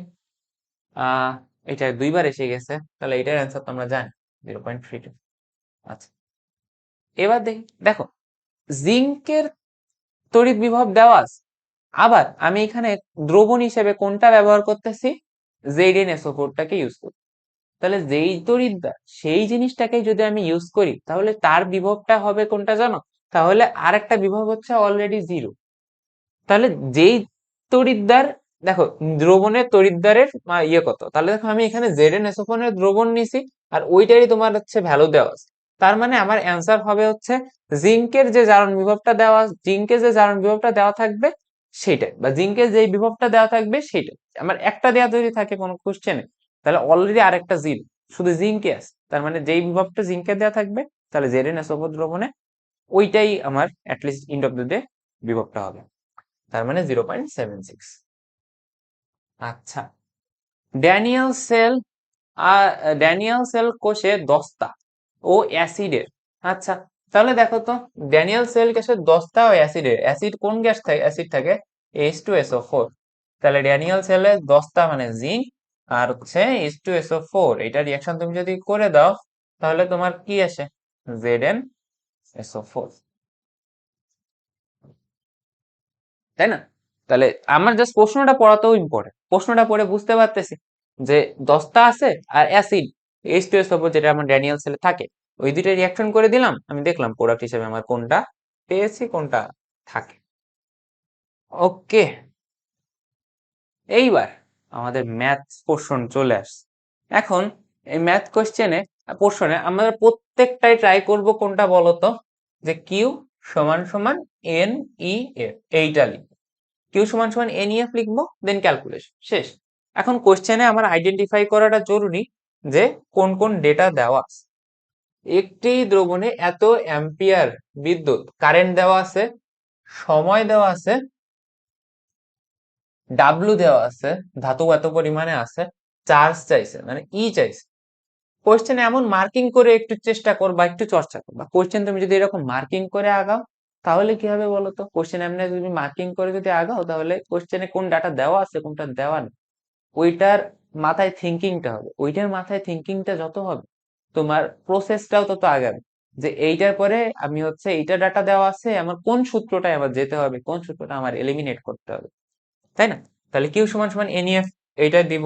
এখন আমাদের সাস্টে তো আমাদের সাস্টে কি, আমাদের সাস্টে আছে ক্যালকুলেটর আছে। এখন সাস্টে যদি ক্যালকুলেটর থাকে তাহলে আমরা কি সেখানে ক্যালকুলেটর ইউজ করব? করবো না কেন, অবশ্যই করব। তাহলে আমরা এখানে ক্যালকুলেটরটা রাখলাম। আচ্ছা, কিউ সমান সমান এনইএফ, তাহলে আমার এখানে কি কি ডেটা দেওয়া ছিল, আমার এখানে ডাটা দেওয়া ছিল হচ্ছে, আমার এখানে ডাটা দেওয়া ছিল, ক্যালকুলেটর পরে আনতেছি, আগে আমি ডেটাগুলো লিখি। কিউ সমান সমান আইটি, তাহলে এখানে আই দেওয়া আছে, আছে 0.0403 ইন্টু টি। টি এর ভ্যালু কত ভাই? টি এর ভ্যালু হচ্ছে 1 ঘন্টা, তার মানে 3600, তাই তো? এইটা সমান সমান, এইটা সমান সমান, এই সাইডে লিখলাম এই সমান সমানের পার্ট, সমান সমান এন ই এর। আমি এখন এন এর ভ্যালু কোনটা নিব, ডাব্লু বাই এম, কারণ কি আমার এখানে ডাব্লু তে দেওয়া আছে, তাহলে ডাব্লুর ভ্যালু কত এখানে 0.026, বাই এম এর ভ্যালু কত 52, ইন্টু ই, ই এর ভ্যালুটাই আমার এখানে চাইছে, আর এইটার ভ্যালু এফ মানে কত 96,500। এখন আমি পুরো ক্যালকুলেশনটা যদি করি, এখান থেকে যদি ই এর ভ্যালুটা বের করি তাহলেই তোমার ম্যাথ হয়ে যাইতেছে, তাই না? তাহলে এতটুকু তো ক্যালকুলেশন তোমরা পারবা, যে এখানে বক্স, এখানে তোমার হচ্ছে 96,500 আর হচ্ছে ই, সবকিছু দেওয়া আছে, কাটাকাটি করলে বের, তাই না? কিন্তু দেখো এই অঙ্কটা কি আমার করার কি খুব একটা প্রয়োজন আছে? আমার এখানে ধাতুটার ভর দিয়ে দিছে, আর ধাতুর ভর এটা কোনটা, ক্রোমিয়াম। আর ক্রোমিয়াম যেটা আছে ক্রোমিয়ামের আয়ন আসছে Cr3+, ঠিক আছে? ক্রোমিয়ামের আয়ন কোনটা, ক্রোমিয়ামের আয়ন হচ্ছে Cr3+। তার মানে ক্রোমিয়াম তোমার কয়টা ইলেকট্রনের আদান প্রদান করে, ক্রোমিয়াম তোমার 3টা ইলেকট্রনের আদান প্রদান করে। তাহলে ক্রোমিয়াম যদি তোমার 3টা ইলেকট্রনের আদান প্রদান করে তাহলে তোমার হচ্ছে ই এর ভ্যালুটা কত এখানে হয়ে যাবে, ই এর ভ্যালুটা হচ্ছে 3। আমি এখানে দেখো ম্যাথ করলাম না, আমরা জাস্ট এখানে তুল্য, এখান থেকে ই এর ভ্যালুটাই বের করতে বলছে, আমরা জাস্ট দেখলাম এখানে ভর সংখ্যা কত দেওয়া আছে, আর দ্যাট বেসিস আমরা বুঝতে পারলাম জিনিসটা ক্রোমিয়াম। আর তাহলে ক্রোমিয়াম তোমার কি হয়, 3টা ইলেকট্রনের আদান প্রদান করে, 3টা ইলেকট্রনের আদান প্রদান যদি করে তাহলে ই এর মান এখানে কত 3। বুঝে গেলাম, আমার ম্যাথ করার দরকার হইলো না এই ক্ষেত্রে, তাই তো? একটু মাথা লাগায় কাজ করো। তড়িৎ সারিতে কোথায় জারণ ঘটে?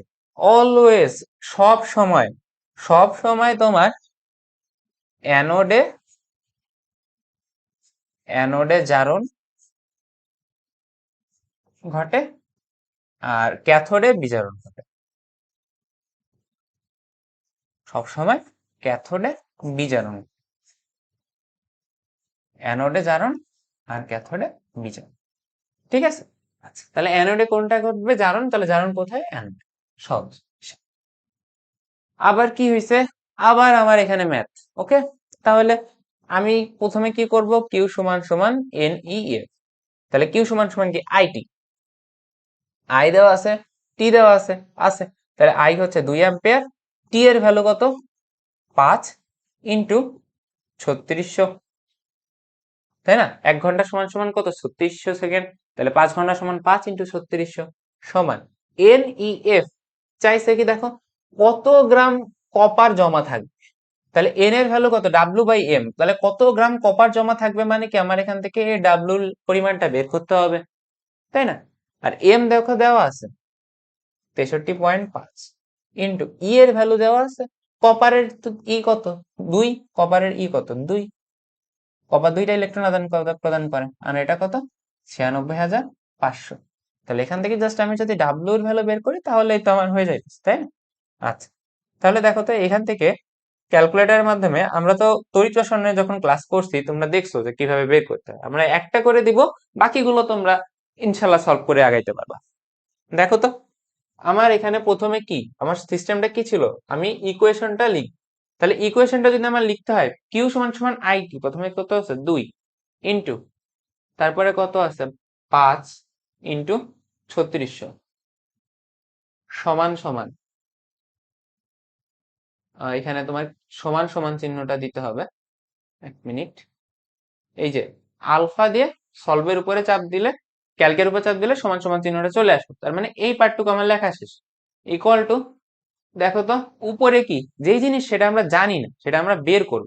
তার মানে এখানে একটা চলক ধরে নিলাম, এক্স বাই ডাব্লুর ভ্যালু তো দেওয়া আছে, এম এর ভ্যালু তো দেওয়া আছে 63.5 ইন্টু তোমার হচ্ছে ই এর ভ্যালু দেওয়া আছে 2 ইন্টু এফ 96,500 বসাইলাম। বসানোর পরে কি? শিফট ক্যালক ইকুয়াল 11.84, 11.84 হয়ে গেল।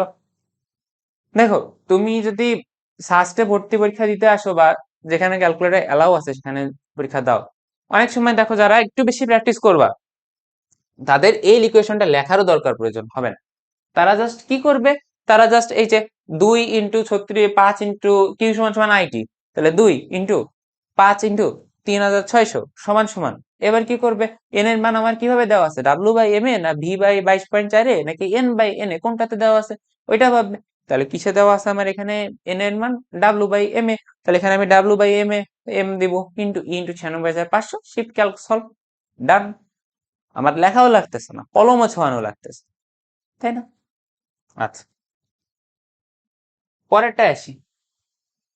এবারও কি চেয়েছে এখানে দেখো তো, এই ধাতুর চার্জ, আর ওটা আবার চলে আসছে 3। আচ্ছা, নিচের কোন নোটেশনটা ঠিক আছে?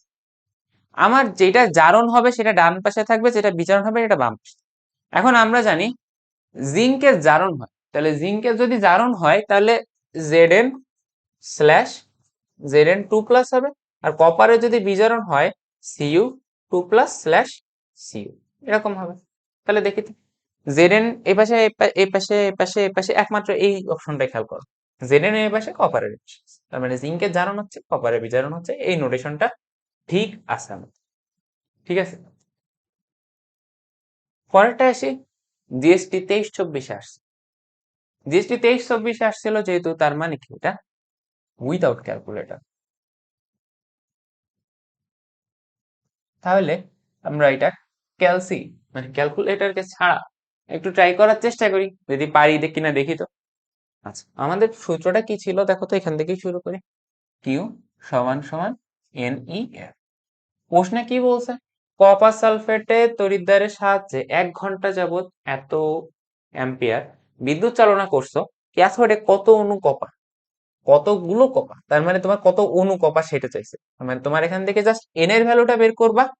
এন এর ভ্যালুটা বের করার পরে ওইটাকে তুমি যদি এন এ দিয়ে গুণ করে দাও তাহলে তোমার অ্যান্সার হয়ে যাবে। অ্যান্সার হয়ে যাবে। তাহলে দেখো তো কিউ সমান সমান এন ই এফ, তাহলে এন সমান সমান কিউ বাই ই এফ। তাহলে এই কিউ সমান সমান কি? আইটি। আইটি, আই এর ভ্যালু কত দেওয়া আছে? আই এর ভ্যালু দেওয়া আছে 1.2 1.25 ইন্টু তোমার ঘন্টা, তার মানে 3600, তাই না, বাই ই। এখন কপার সালফেটের ইর মান কত, 2, ইন্টু যে এফটা আছে, এফটাকে দেখো 1/96,500 লিখতে পারি। এখন তোমরা যখন ক্যালকুলেটর ছাড়া কোথাও বসবা সলভ করবা, তখন এই ভ্যালুটা একটু মনে রাখ। 1/96,500 এইটা মানে হচ্ছে 1.0232 ইন্টু 10⁻⁻5। তুমি যদি এমনও মনে রাখো যে 1 ইন্টু সামথিং আছে ইন্টু 10⁻⁻5, তাও তোমার কাছে। তাহলে এই যে ভ্যালুটা দেওয়া আছে, এই ভ্যালুটার বদলে আমি হচ্ছে 1.25 ইন্টু 3600/2 ইন্টু, আমি এখানে জাস্ট এটাই লিখে দিব, 1.032 ইন্টু 10⁻⁻5। এবার একটু ক্যালকুলেশন করার চেষ্টা করি। ক্যালকুলেশন করা তুমি যদি চেষ্টা করো, 2 দিয়ে এটাকে কাটলে কত হয়, 1800, তাই না।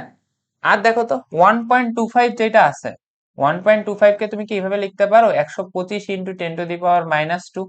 তার মানে কি হয়ে যাইতেছে বলো তো, তুমি এখানে জাস্ট 125 লিখতে পারতেছো, ইন্টু এই 1800 যে দুইটা শূন্য আছে আর এখানে 10⁻⁻2 আছে, ওই দুইটা কেটে যাচ্ছে, তার মানে শুধু থাকতেছে এখানে 18, ইন্টু 1 পয়েন্ট সামথিং আছে 10⁻⁻5। আচ্ছা, ভালো কথা। এইবার এই 18 আর এই 25, এই 18 আর 25, এইটাকে 1800 ইন্টু 2500 তুমি যদি গুণ করে দাও, তাহলে তোমার একটু গুণ করে দিয়ে আসা লাগবে। 125, 18, 5 8 40 শূন্য, হাতে 4, 8 দুগুণে 16, আর 4 20 শূন্য। আচ্ছা, 8টা আমি ইয়ে করতেছি, তাহলে দেখো তো কত আসে, 5 8 40 শূন্য, হাতে 4, 8 দুগুণে 16, 4 20, হাতে 2, আর 8 8 আর 2 কত, 20। নাকি আমার এভাবে গুণ করা লাগতো? 8টা 125 নিলে কত হয়, 8টা 100 নিলে যদি 800 হয়, আর 8টা এক্সট্রা 25 নিলে আরো 200, তার মানে তো কত, তোমার হচ্ছে নিচে আসতেছে কত, আমার নিচে আসতেছে 1018। তাহলে এখানে কত আসতেছে, 1000, তাই তো। আচ্ছা, এইবার শূন্য, আর এইটাকে 125, 125, তাহলে এটা যদি আমি করে দেই, 0 5 2 1, সাপোজ হচ্ছে তোমার এখানে আসতেছে কত, আমার 1250। তাহলে এখানে যেটা আসতেছে 1250 কি আসছে আমার এখান থেকে, হ্যাঁ ওরকমই। তাহলে দেখো 1250 ইন্টু 1 ইন্টু 10⁻⁻5। তাহলে রাখো এখানে তুমি, এখানে জাস্ট আমি একটা কাজ করি, 1 পয়েন্ট এখান থেকে একটু কমাই দিই, 250 ইন্টু 10⁻। এখন আমি কি করছি বলতো, একে এই যে 1250 যেটা ছিল, 1250কে আমি 100 দিয়ে ভাগ করছি, মানে এখানে 1.25 ইন্টু 10⁻, কয় ঘর আমার পিছনে গেছে, 1 2 3, 3 ঘর, তার মানে 3। তাহলে এখানে 3 লিখে দিতে পারি, তার মানে এখানে 10⁻⁻5। এখানে হিসাব করলে কত আসে, 1.25 ইন্টু 10⁻⁻5 আর +3, তার মানে কত, -2, তাই তো। আচ্ছা, এখন আমার কাজটা কি হবে, এইটার সাথে এন এ গুণ করে দিব। এন এর মান কত, 6.023 ইন্টু 10⁻23। আচ্ছা, একটু পাওয়ারে পাওয়ারে একটুখানি খেয়াল করি তো, একটু পাওয়ারে পাওয়ারে খেয়াল করি তো। এখানে পাওয়ারে পাওয়ারে তুমি যদি একটু খেয়াল করো, এখানে কত আছে, এখানে আছে হচ্ছে 23, আর এখানে কত আছে, 2। তাহলে আমার পাওয়ার কত চলে আসতেছে, 23 আর -2, তার মানে এখানে পাওয়ার 21 আসতেছে। আর এখানে দেখো তো 6, আমি শুধু ধরতেছি 6, 6 ইন্টু 1.25, 6 ইন্টু 1.25, 6 অক্ষে তো 6 হচ্ছে, তাই না। আর এখানে তোমার কত আছে, 1.25, তার মানে কি 6 এর আর একটু বেশি। তাহলে আমি ধরে নিলাম তোমার ধরো 8 9 10, মানে 10-এর কাছাকাছি। তার মানে ধরো আমি যদি এখানে ক্যালকুলেশন করতাম ভালো করে, তাহলে আমার ধরো 10 পয়েন্ট সামথিং আসে, তাই না। তাহলে এখন আমি খেয়াল করি তো, অপশন প্রথমটাই 10⁻, আমি প্রথমে পাওয়ার মিলাম, প্রথমটা কি 10⁻21 আছে, হ্যাঁ 21 আছে, এটা অ্যান্সার হইতে পারে, 21 আছে, অ্যান্সার হইতে পারে। এখন এবার বাম সাইডে খেয়াল করি তো, 2 পয়েন্টের আগে কি 2 দশমিক স্থানাঙ্ক আছে? আছে। আর 21 আছে? আছে। তার মানে এটা অ্যান্সার হিসেবে হইতে পারে, বিবেচ্য। আর 10-এর একটু বেশি, তাই না? 10-এর একটু বেশি, তার মানে এটা কি অ্যান্সার হিসেবে বিবেচ্য। পরেরটা আসি, দশমিকের আগে আমার 2 ঘর পরিমাণ অঙ্ক থাকা জরুরি। তো দশমিকের আগে কি আমার 2 ঘর পরিমাণ অঙ্ক আছে? না, কিন্তু 21 আছে, তার মানে এটা অ্যান্সার হিসেবে বিবেচ্য না। এইটা কি, দশমিকের আগে 2 ঘর পরিমাণ অঙ্ক আছে, কিন্তু এখানে উপরে কত আছে? 22। তাহলে কি, আমার তো দশমিকের পরে যদি 2 ঘর অঙ্ক রাখি, তাহলে আমার অ্যান্সার অবশ্যই 10-এর পাওয়ার তোমার 21 আকারে চলে যায়, তাই না? তাহলে 21, তাহলে এটাও অ্যান্সার হিসেবে বিবেচ্য না। এবার এখানেও খেয়াল করে দেখো, দশমিকের পরে কয় ঘর আছে? 1 ঘর। আর 10-এর পাওয়ার কত আছে? 20, তার মানে এটাও অ্যান্সার হিসেবে বিবেচ্য না। তার মানে আমার অ্যান্সার কোনটা হবে? দেখছো, একটু কাঠঘর পোড়ানো লাগলো, একটু হাতে কলমে সামনে আগায় অ্যাজাম্পশন করে করে আগানো লাগলো। এই জন্য এই কোশ্চেন গুলো দেয়। এই কোশ্চেন গুলো পারা লাগবে এমন কিন্তু না, তুমি পারতেও পারো, নাও পারো। কিন্তু এইটা বাদে যে আরো ধরো তোমার 24টা কোশ্চেন আছে না, ওইগুলোতে ফোকাস দাও। এটা লাস্টে এসে দেবে। এটা করতে যদি তোমার 3 মিনিট টাইম লাগে, তোমার বাকি 24টা কোশ্চেন তুমি 7-8 মিনিটে দাগায় ফেলো। আর এতে 3 মিনিট টাইম দাও তখন। কিন্তু তুমি যদি পরীক্ষার শুরুতে এতে 3 মিনিট নিয়ে বসে থাকো, তাহলে তো হবে না। এটা আমি কথা বললাম ক্যালকুলেটর ছাড়া যে ভার্সিটি গুলো আছে, এগুলোতে যদি এইভাবে আসে, একটু এই মানটা ভ্যালুটা মনে রেখে, এই যে 1/96,500, এটার ভ্যালুটা কত আসে ক্যালকুলেটরে দিয়ে দেখবা একটু বাসায়। এই ভ্যালুটা একটু মনে রেখে আগাবা, দেখবা সহজ হয়ে যাবে। আর যদি ক্যালকুলেটর থাকে তাহলে তো কথাই নেই। আচ্ছা, ক্যালকুলেটর থাকলে তো এটা তোমরা পার। জাস্ট এন এর ভ্যালুটা বের করবা, এখান থেকে এন এর ভ্যালুটা বের করে দেন অ্যাভোগাড্রো নাম্বারটা গুণ করে দিলে আমার কারেক্ট অ্যান্সারটা একদম চলে আসে। আচ্ছা, এইবার কি আছে? এইবার আছে তোমার হচ্ছে Fe2+ দ্রবণ 56 গ্রাম লোহাকে তড়িৎ দ্বারে জমা করাতে 2 ফ্যারাডে পরিমাণ তড়িৎ লাগে। কত পরিমাণ তড়িৎ লাগতেছে? 2 ফ্যারাড। এখন Fe3+ দ্রবণ হইতে একই পরিমাণ লোহাকে তুমি যদি তড়িৎ দ্বারে জমা করাইতে চাও, তাহলে তোমার কতটুকু লাগবে? Fe2+ এ মানে দুইটা ইলেকট্রনে তোমার হচ্ছে 2 ফ্যারাডে খরচ হচ্ছে। তার মানে তুমি যদি এখন 3+ এ যাও, তাহলে তিনটা ইলেকট্রনে তোমার হচ্ছে 3 ফ্যারাডে পরিমাণে তোমার তড়িৎ লাগবে। তাহলে অ্যান্সার কত? 3। ওকে, এইবার দেখো, কপার 2 এটার ভিতরে প্রবাহিত করলে কি পরিমাণ? আচ্ছা, আমাদের এই ধরনের অঙ্ক আসলে আমরা কি লিখবো? কিউ সমান সমান NEF। এবার কিউ সমান সমান কি বলতো? I into T.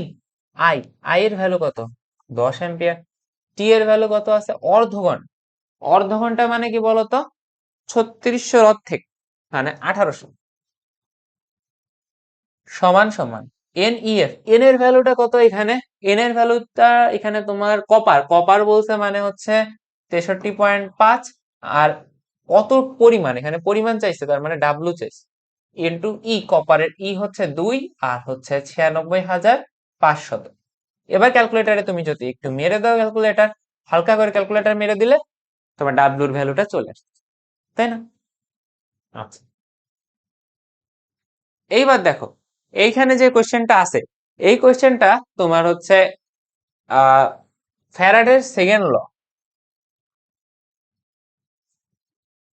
ফ্যারাডের second law ফ্যারাডের সেকেন্ড লকে কাজ করে মাথায় নিয়ে এই সূত্রটা তোমার হচ্ছে, মানে এই অঙ্কটা দেওয়া হচ্ছে। হ্যাঁ, দেখো এখানে কি বলছে? সোডিয়ামের তোমার ভর দেওয়া আছে, আর equal amount of electricity is passed. এবার বলছে what amount of calcium will be deposited. এখানে তোমার দুইটার এম দেওয়া আছে, আর এখানে ক্যালসিয়ামের ডাব্লু দেওয়া আছে, তোমার সোডিয়ামের ডাব্লু চাইছে। তাহলে দেখো, আমার যখন সবকিছুই ভর নিয়ে, কোনো এখানে তড়িৎ বিশ্লেষণের কেস নাই, তাহলে সেটা কি? ফ্যারাডের প্রথম সূত্রে আমরা ইলেকট্রনের আদান প্রদানের ফলে তড়িৎ বিশ্লেষণের সেই ধারণাটা পাচ্ছিলাম। বাট এখানে কি তোমার কোনো রকম কাহিনী আছে? না, শুধু ভরের সাথে ভর। তার মানে আমার প্রথম সূত্রটা ডাব্লু ইজ প্রপোর্শনাল টু ই। তাহলে ডাব্লু ইজ প্রপোর্শনাল টু ই, যেখানে ই সমান তুল্যাঙ্ক, রাসায়নিক তুল্যাঙ্ক মানে ওই বস্তুর ভর বা তুল্যক। এখন এখানে সুন্দর মতো করে লিখতে পারবে তুমি ডাব্লু বাই তোমার কোনটা দেওয়া আছে? Sodium by W of calcium সমান সমান E, of sodium by E of calcium, তাই না? এখন একটু যদি আমি ভেঙে লিখি, এই ই অফ সোডিয়ামকে এম অফ সোডিয়াম লিখতে পারবো, আর এটাকে কি ই অফ সোডিয়াম লিখতে পারবো, ইনটু, দেখো তো 1 বাই ক্যালসিয়াম যদি হয় তাহলে উল্টে যাচ্ছে না, যে ই অফ ক্যালসিয়ামটা উপরে চলে যাবে আর এম অফ ক্যালসিয়ামটা নিচে চলে আসবে। এবার এটাকে আমি একটু ক্যালকুলেশন করি। W of sodium, W of sodium কি তুমি জানো? ডাব্লু অফ সোডিয়াম দেখো তো, হ্যাঁ, সোডিয়ামের ভর কত দেওয়া আছে 23 বাই ক্যালসিয়ামের ভর দেওয়া আছে 40 সমান সমান, আচ্ছা এটা ডাব্লু অফ সোডিয়াম, এটা না, তোমার হচ্ছে ডাব্লু মানে পরিমাণ, এখানে ক্যালসিয়ামের পরিমাণটা দেওয়া আছে 2.3, তাহলে ক্যালসিয়ামের পরিমাণটা 2.3। তুমি কোনটা জানো না? ডাব্লু অফ এন এ, এটা তুমি জানো না। এম অফ সোডিয়াম সেটা দেওয়া আছে, এম অফ সোডিয়াম হচ্ছে 23, আর সোডিয়ামের তুল্য সংখ্যা কত 1, ইন্টু ক্যালসিয়ামের তুল্য সংখ্যা কত 2, ক্যালসিয়ামের ভর কত 40। দেন ভালো করে দেখো, ঠিক আছে। আচ্ছা, আমাদের কি কোথাও একটু সামান্য ভুল গেছে? ই অফ সোডিয়াম বাই, আচ্ছা এইটা অনুপাতটা আমরা আরেকবার একটুখানি নিই তো, W is proportional to M, ঠিক আছে। আচ্ছা, তাহলে এখন শুরুতেই ডাব্লু, ডাব্লু অফ কোনটা নিছি আমরা? Sodium by W of calcium সমান সমান E of sodium by E of calcium, ঠিক আছে। তাহলে এখানে কি থাকতেছে? ই অফ সোডিয়াম, তাহলে ই অফ সোডিয়াম তুমি যখন নিচ্ছ তার মানে কি লিখতে পারো? M of sodium by E of, মানে তুল্য সংখ্যা অফ সোডিয়াম, ইনটু ইনটু ক্যালসিয়ামটা নিচে আছে না, তার মানে ক্যালসিয়ামের তুল্য সংখ্যাটা তোমার উপরে চলে যাইতেছে, আর ক্যালসিয়ামের তোমার যেই তুল্য ভরটা, তোমার ক্যালসিয়ামের যে ভরটা আছে ওইটা কোথায় চলে যাবে? ওটা নিজেই থেকে যাবে, এম অফ ক্যালসিয়াম। ওকে, এইবার এইবার হচ্ছে ডাব্লু অফ এন এ, তাহলে দেখো তো রেসপেক্টিভলি তোমার হচ্ছে এই ভরটা দেওয়া আছে, এই ভরটা দেওয়া আছে, তাহলে এই ভর দুইটা আমি বসাই দিই, তাহলে এই ভর দুইটা কত কত আসতেছে? সোডিয়ামের ভর কত 23, তারপরে সোডিয়ামের তুল্য সংখ্যা কত 1, ক্যালসিয়ামের তুল্য সংখ্যা কত 2, ক্যালসিয়ামের ভর কত দেওয়া আছে 40, তাই তো। আচ্ছা, এবার দেখো ডাব্লু অফ এন এ আমার এখানে কোনটার পরিমাণ দেওয়া আছে? এখানে the what amount of calcium will be deposited if 2.3 gram sodium is deposited, তার মানে সোডিয়ামের ভরটা দেওয়া আছে, সোডিয়ামের ভর 2.3, তাহলে what amount of calcium will be deposited, তাহলে ক্যালসিয়ামের আমার এই পরিমাণটুকু বের করা লাগবে। আচ্ছা, তাহলে দেখো তো জাস্ট এইখানে যে 2.3টা ডাব্লু অফ ক্যালসিয়াম সমান সমান কি হচ্ছে, সবকিছুই কি আমার উল্টে যাচ্ছে, তাহলে 40/2 ইন্টু 1/23 ইন্টু তোমার এখানে থাকতেছে হচ্ছে 2.3, ঠিক আছে। আমরা একই সাথে কি করছি, একটু স্মার্ট না হলে তো হবে না, এই জিনিসটাকে জাস্ট একটু ঘুরাই দিছি, তাহলে এই পাশেরটা যদি ঘুরাই দিই ডাব্লু অফ ক্যালসিয়াম বাই 2.3 থাকতেছে, আর এই জিনিসটা ঘুরাই দিলে তোমার 1/23 আর 2/40। এখন তুমি যদি এখানে জাস্ট কাটাকাটি করো, 2 দিয়ে এটাকে কাটো 20 হয়, এটা দিয়ে তুমি যদি এটাকে কাটো 10 হয়, এটা দিয়ে তুমি যদি এটাকে কাটো 2, তাহলে তুমি ক্যালসিয়াম কতটুকু পরিমাণ থাকতেছে? 2 গ্রাম, ঠিক আছে। তাহলে এই কোশ্চেনটা থেকে আমাদের লার্নিংসটা কোথায়? লার্নিংসটা হচ্ছে ফ্যারাডেজ সেকেন্ড ল, যে কোনো বস্তুর অবশিষ্ট পরিমাণ তার তুল্য সংখ্যা বা তুল্য তড়িৎ পরিবাহিতার সমানুপাতিক।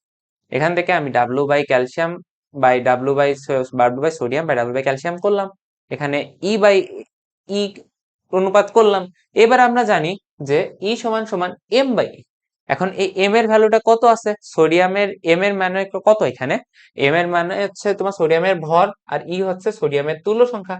আর এখানেও কি, যেহেতু ক্যালসিয়ামটা নিচে ছিল তাই 1 বাই আকারে ছিল, যে উল্টেই গেল জাস্ট, যে E of calcium by M of calcium.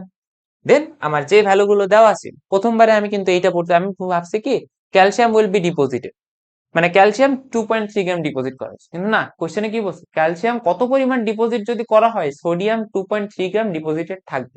তার মানে আমার সোডিয়াম দেওয়া আছে যে 2.3 গ্রাম ডিপোজিট আমি এখানে সোডিয়াম করছি, তাহলে আমার এখান থেকে বের করছি কোনটা, যে ক্যালসিয়ামের পরিমাণ। তাহলে এখান থেকে জাস্ট আমি ঘুরাই দিয়ে জাস্ট ইকুয়েশনটাকে জাস্ট একটু রোটেট করে দিলাম, রোটেট করে দিয়ে তোমার সহজেই দেখো কাটাকাটি চলে গেছে। কাটাকাটি চলে যে ক্যালসিয়াম কতটুকু পরিমাণে থাকতেছে, 2 গ্রাম। সহজেই আমাদের কিন্তু বের হয়ে গেছে। প্যারা খাইছি না, জাস্ট কোয়েশ্চেনটা একটু ভালো মতো করে পড়তে। আর এই সূত্রটা সম্পর্কে ধারণা না থাকলে কি আমরা 2 মিলাইতে পারতাম? পারতাম না। তার মানে আমাদের আশেপাশে যে সকল সূত্রগুলো আছে ওইগুলো সম্পর্কেও মাথায় ধারণা রাখতে হবে। ঠিক আছে? আচ্ছা, এইবার দেখো তো অ্যাসিড মিশ্রণে পানির তড়িৎ বিশ্লেষণ। পানির তড়িৎ বিশ্লেষণ বলছে, তাহলে আমাদের ওই যে পানির তড়িৎ বিশ্লেষণ করছিলাম এইটা মাথায় রাখতে হবে যে আমার পানির তড়িৎ বিশ্লেষণে 4 অণু OH এর তড়িৎ বিশ্লেষণ ঘটে, আমার 2 অণু পানি তৈরি হয়, আমরা দেখছিলাম প্রথমের দিকে, একটা অক্সিজেন তৈরি হয়, আর 4টা ইলেকট্রনের আদান প্রদান হয়। যেহেতু 4টা OH মাইনাসের থেকে আমার সংগঠিত হচ্ছে, তার মানে এখানে 4টা ইলেকট্রনের আদান প্রদান। তারপরে আমাদের সূত্রটা Q সমান সমান NEF লিখি। এই 4টা দিয়ে আমি জাস্ট এই E এর ভ্যালুটা বুঝতে পারলাম। এখানে পানি যেহেতু বলছে না 4 ইউজ, এখন কি বলছে তড়িতের পরিমাণ, তাহলে কিউ চাইছে এন, এন সমান সমান ডাব্লু বাই এম, তাহলে ডাব্লুর মান দেওয়া আছে, এম এর মান কত আছে 32 ইন্টু এটা কত বলো তো 4 ইন্টু এফ। দেখো অপশনে সবগুলো এফ এর আছে, ফ্যারাডেতে আছে। তাহলে আমরা কি এখানে 96,500 গুণ করবো না? তাহলে দেখো 16 দুগুণী 32, 2 দুগুণী 4, অ্যান্সার কত 2 ফ্যারাড। আমরা যদি এতটুকু ধারণা না রাখতাম যে এখানে 4টা ইলেকট্রনের আদান প্রদান হয়, অঙ্কটা করা কঠিন হয়ে যেত না। তাই একটু গ্রাউন্ড লেভেল পর্যন্ত ধারণা রাখতে হবে যে কোথায় কি হচ্ছে। আচ্ছা, তাহলে এটার উত্তর হচ্ছে 2 ফ্যারাডে। আচ্ছা, এবার দেখো তো জিঙ্কের কোনটা ক্যাথোড হিসেবে ব্যবহার। আচ্ছা, ক্যাথোড হিসেবে কোনটা ব্যবহার, দেখো ক্যাথোড হিসেবে সেটা ব্যবহার হয় যার জারণ বিভবের মান কম।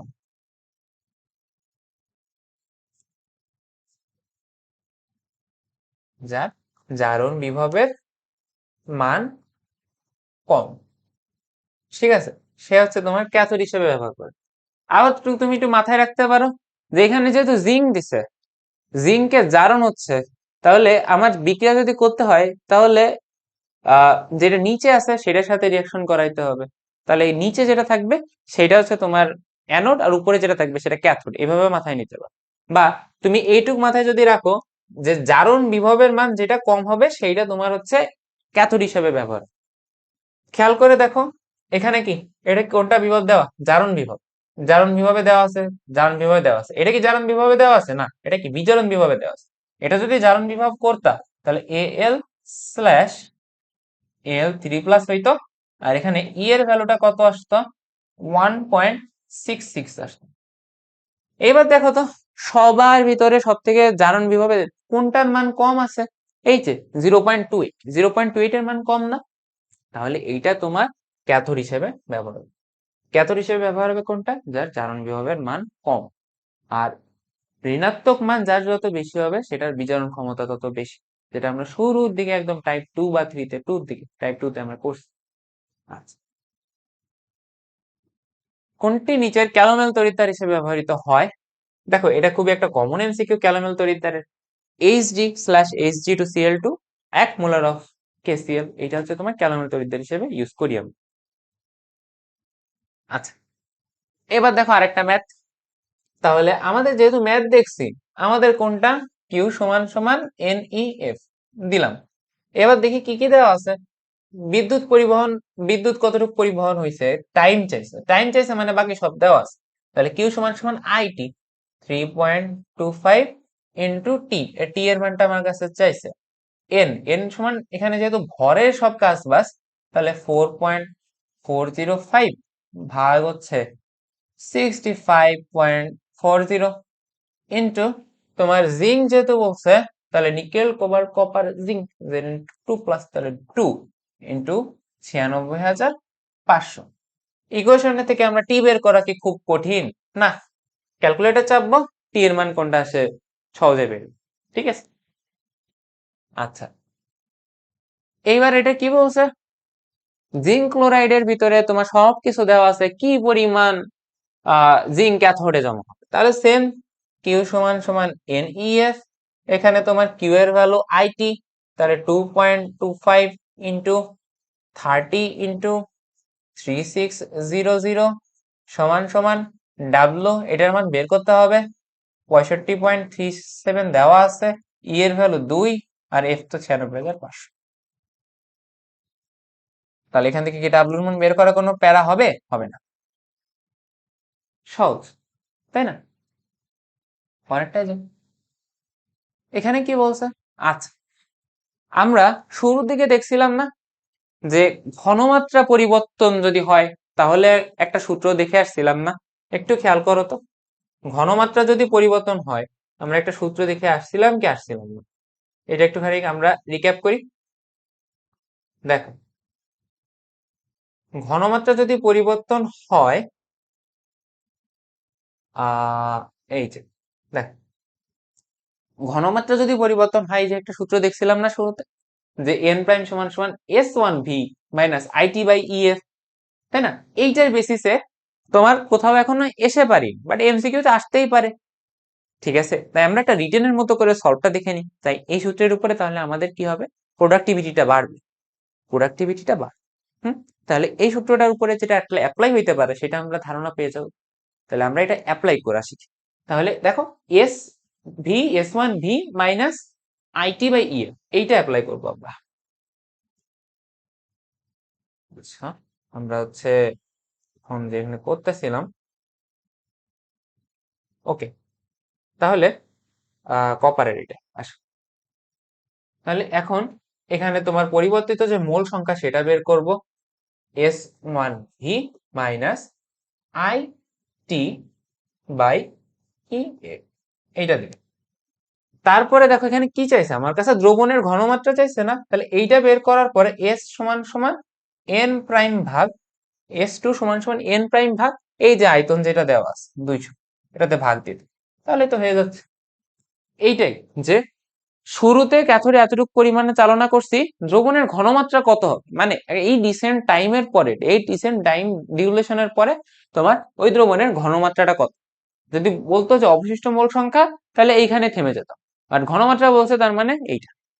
ঠিক আছে, তার মানে দেখো এবার আমরা করি যে n প্রাইম সমান সমান S1V, তার মানে কত, 0.5 ইন্টু ভি, ভি এর মান কত, 200, minus IT by EF, I এর ভ্যালু কত, 2 ইন্টু টি এর ভ্যালু কত, 30 মিনিট, মানে 30 ইন্টু 96,500 ভাগ ইএফ, ই এর ভ্যালু কত বলো তো, এখানে কপার বলছে মানে 2, আর হচ্ছে আচ্ছা আই টি, টি মানে কত বলো, টি মানে 3600, আর এখানে কত, এফ মানে 96,500। তাহলে দেখো তো, এই ক্যালকুলেশনটা যদি আমি করি তাহলে এন প্রাইমের মান পেয়ে যাব না? আর এন প্রাইমের মানটা এখানে কি বোঝাচ্ছে বলো, পরিবর্তিত যে ঘনমাত্রা হয় সেইটা। এখান থেকে যদি আমি এন প্রাইম পেয়ে যাই তাহলে আমার দ্রবণে পরিবর্তিত ঘনমাত্রাটাও পেয়ে যাব। এই যে বাক্স যেটা বের হবে ওইটাকে জাস্ট আমি 200 দিয়ে ভাগ দিয়ে দেব। তাহলে 200 দিয়ে যদি আমি বাক্সটাকে ভাগ দিয়ে দেই তাহলে কি হয়ে যাবে, আমার পরিবর্তিত যে ঘনমাত্রা সেটা পেয়ে যাবে। ঠিক আছে, জাস্ট দুইটা স্টেপে, আর সূত্রটা যদি জানা থাকে আমরা করতে পারি, বাট সূত্র জানা থাকলো না, কোনটার পর কোনটা কি করতে হবে সেটাও মাথায় থাকলো না, পারবো। আমরা একদম শুরু থেকে শেষ পর্যন্ত বেসিক থেকে অ্যাডভান্স সবকিছু নিয়ে আলোচনা করার চেষ্টা করছি, বোঝার চেষ্টা করো, দেখবা অনেক কাজে লাগে। আসে নাই, আসতে পারে এই টাইপটা।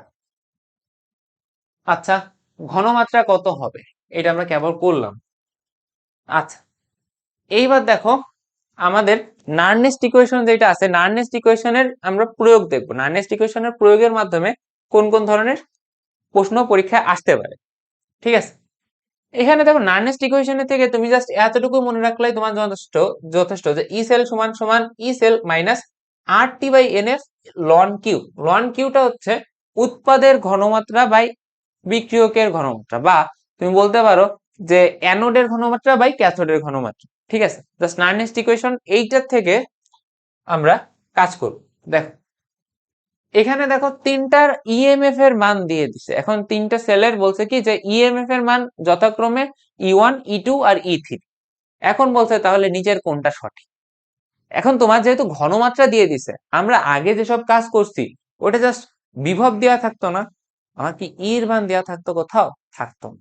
তাহলে এখন এখন তোমার ঘনমাত্রা দেওয়া আছে, তার মানে তোমার হচ্ছে ডাইরেক্ট কোনো কথা নেই, নার্নেস্ট ইকুয়েশন ই সমান সমান হচ্ছে ই নট মাইনাস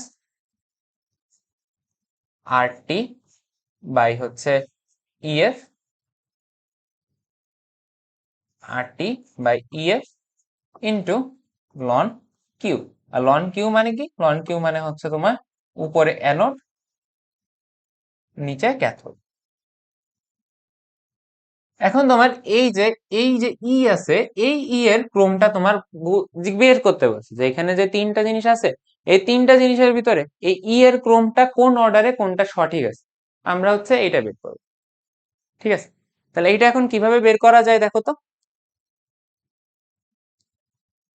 আচ্ছা, এখান থেকে দেখো আমরা কোশ্চেনটা কিভাবে সলভ করতেছি একটু ভালোভাবে দেখো। এই জাস্ট সূত্রের উপর বেসিস করে কোনো ম্যাথ করা লাগতেছে না, সুন্দর মতো সলভ করা যাচ্ছে না, তাহলে মানে এটা ভার্সিটিতে আসতে পারে। দেখো তো, এখানে আমরা প্রত্যেকটার জন্য লন কিউ এর ভ্যালু বের করব। তাহলে লন কিউ তার মানে উপরে এলএন জারণ, তাহলে এখানে কপার আর জিঙ্ক আছে, তার মানে জিঙ্কের জারণ হয় আর কপারের বিজারণ হয়। যে উপরে থাকবে সক্রিয়তায় সে জারণ হয়, আর যে নিচে থাকবে তার বিজারণ। ঠিক আছে, আচ্ছা এইবার এই এলএন কিউ এর ভিতরে যে জিনিসটা আমি হিসাব করতেছি ঘনমাত্রা। এখন প্রথম 1 নাম্বারটার জন্য একটু খেয়াল করি তো আমরা। 1 নাম্বারটার জন্য জিঙ্কের যে ভ্যালুটা আছে, জিঙ্কের ভ্যালু কত? 1 মোলার। আর তোমার কপারের ভ্যালু কত? 0.1 মোলার। তাহলে এটাকে তুমি যদি এলএন করো, তার মানে এলএন 10, আর এলএন 10 মানে হচ্ছে তোমার 1। আচ্ছা, পরেরটা এসে 2 নাম্বার। দেখো তো, উপরে কি আছে? অ্যানোড, নিচে আছে ক্যাথোড, কপার জিঙ্ক আর কপার। তাহলে জিঙ্কের ওখানে ঘনমাত্রা কত দেওয়া আছে? 1। আর কপারের কত? 1। তার মানে কত আসতেছে? এলএন 1। এলএন 1 মানে কত? 0। 3 নাম্বারটা একটু দেখো, এখানে কত আসতেছে? 0.1। আর নিচে কত আসতেছে? 1। এবার দেখো তো, এলএন অফ 0.1। আচ্ছা, 0.1 মানে কত? 0.1 তার মানে কত? 1/10, তার মানে কত? 10 ইনভার্স 1 লিখতে পারি না?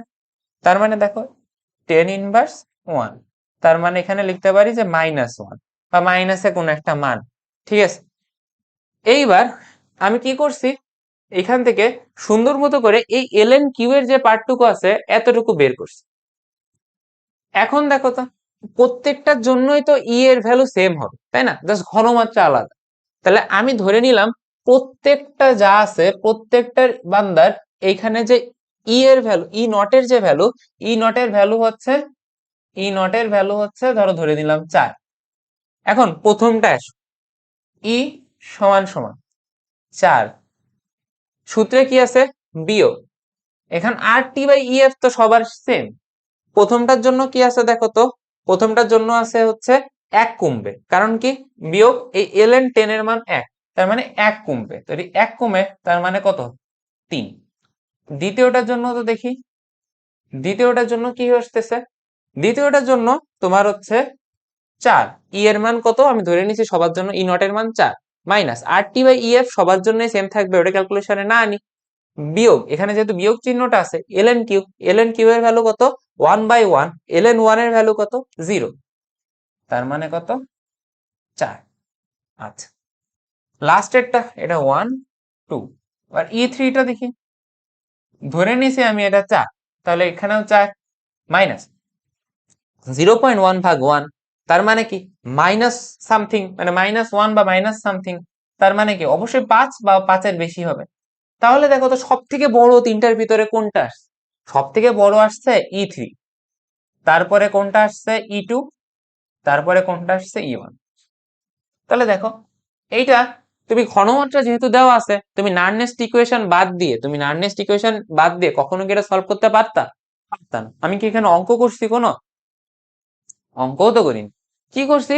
সূত্রটা লিখে জাস্ট সিম্পলি ভাবে ঘনমাত্রাগুলো প্লট করছি, প্লট করে দেখতেছি যে এই ln কিউ পরিমাণ কমতেছে কোন পোর্শনে আমার কতটুকু কমতেছে।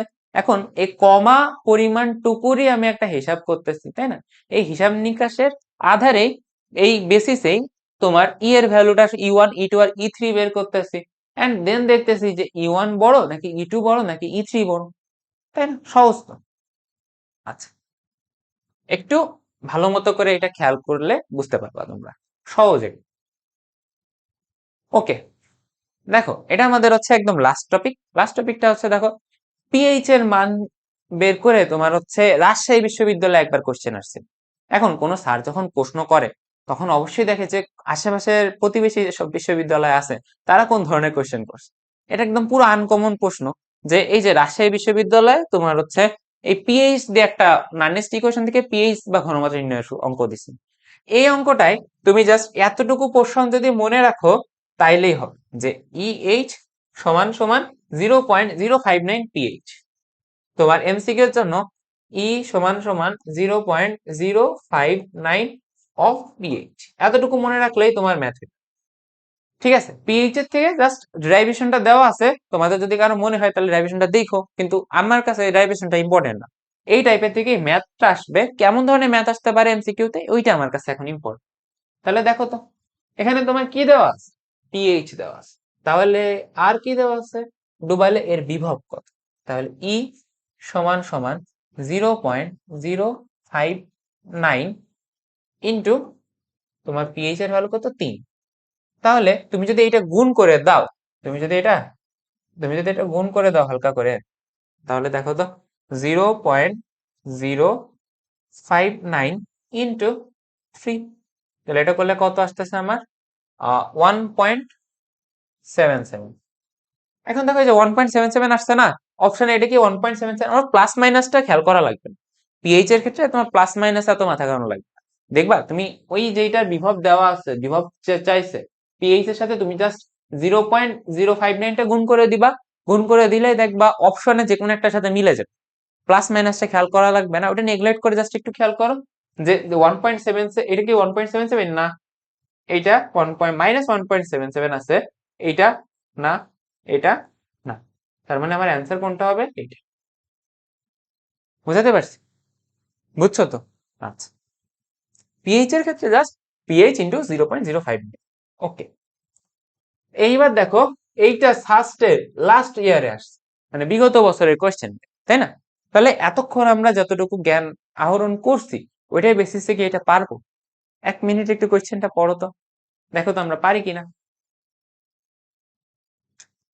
ম্যাগনেসিয়াম আর জিঙ্কের জারণ বিভব দেওয়া আছে, তোমরা একটু পজ করে রাখবা, তারপরে একটা অ্যান্সার মিলানোর চেষ্টা করবা। প্রমাণ বিজারণ বিভব ম্যাগনেসিয়ামে বের করতে বলছে। এখন ম্যাগনেসিয়াম আর জিঙ্কের ভিতরে পর্যায় সারণীর উপরে আছে ম্যাগনেসিয়াম, তাহলে ম্যাগনেসিয়ামে তোমার হচ্ছে অ্যানোডে আর জিঙ্ক যাবে হচ্ছে তোমার ক্যাথোডে। ঠিক আছে, এবার দেখো তো আমরা কি পড়ছিলাম যে ই এর মান, দেখো এখানে ই এর মান দেওয়া আছে যে ই সমান সমান জারণ বিয়োগ জারণ যোগ বিজারণ। এখন জারণ হচ্ছে কার, আমার এখানে ম্যাগনেসিয়ামের, আর জিঙ্কের বিজারণ, আর ই এর ভ্যালু কত দেওয়া আমার এখানে 1.61 সমান সমান জারণ। আচ্ছা, এখানে জারণ ভ্যালু কোনটা দেওয়া আছে, ম্যাগনেসিয়ামের জারণ ভ্যালু কি দেওয়া আছে আমার কাছে, নাই। তাহলে আমি এখানে mg/mg2+ লিখলাম। ঠিক আছে, এবার দেখো প্লাস বিজারণ বিভব, আমার জিঙ্কের কি দেওয়া আছে, হ্যাঁ জিঙ্কের বিজারণ বিভব দেওয়া আছে, কত আছে -0.76, তার মানে -0.76। তার মানে এখান থেকে তুমি কি ম্যাগনেসিয়ামের জারণ বিভব পাচ্ছ, তাহলে এইটা তুমি জাস্ট এই পাশে এনে যোগ করে দাও, তোমার চলে আসবে 2.37।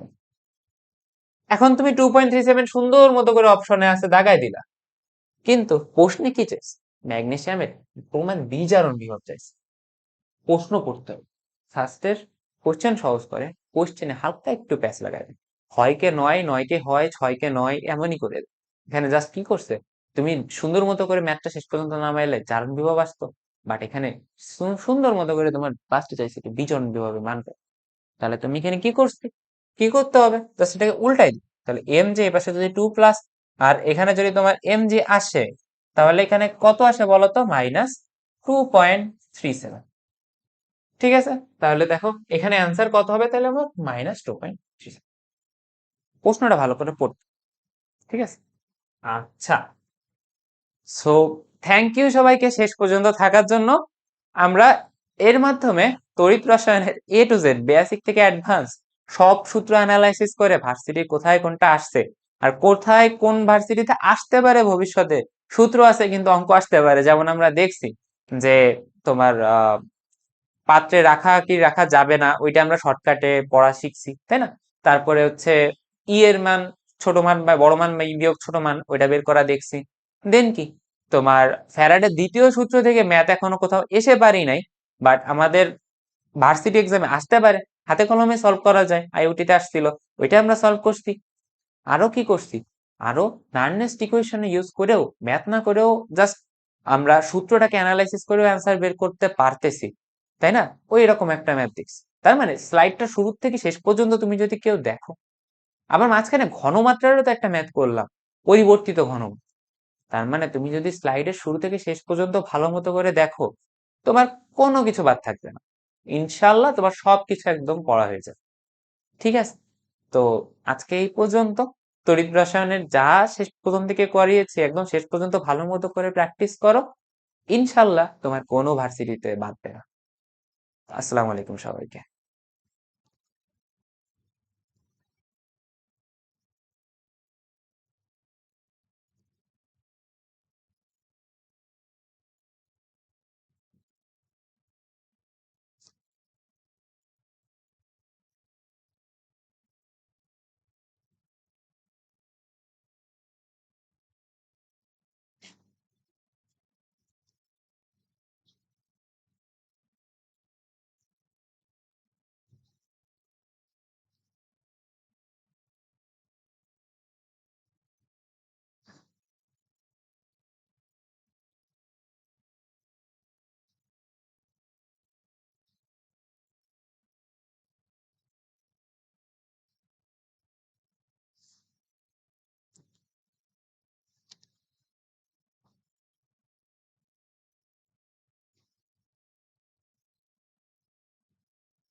ভাই ওই আপনার আপনার ল্যাপটপে স্টপ রেকর্ডিং এ চাপ দিলে কি স্টপ হয়ে যাবে? আচ্ছা, ঠিক আছে।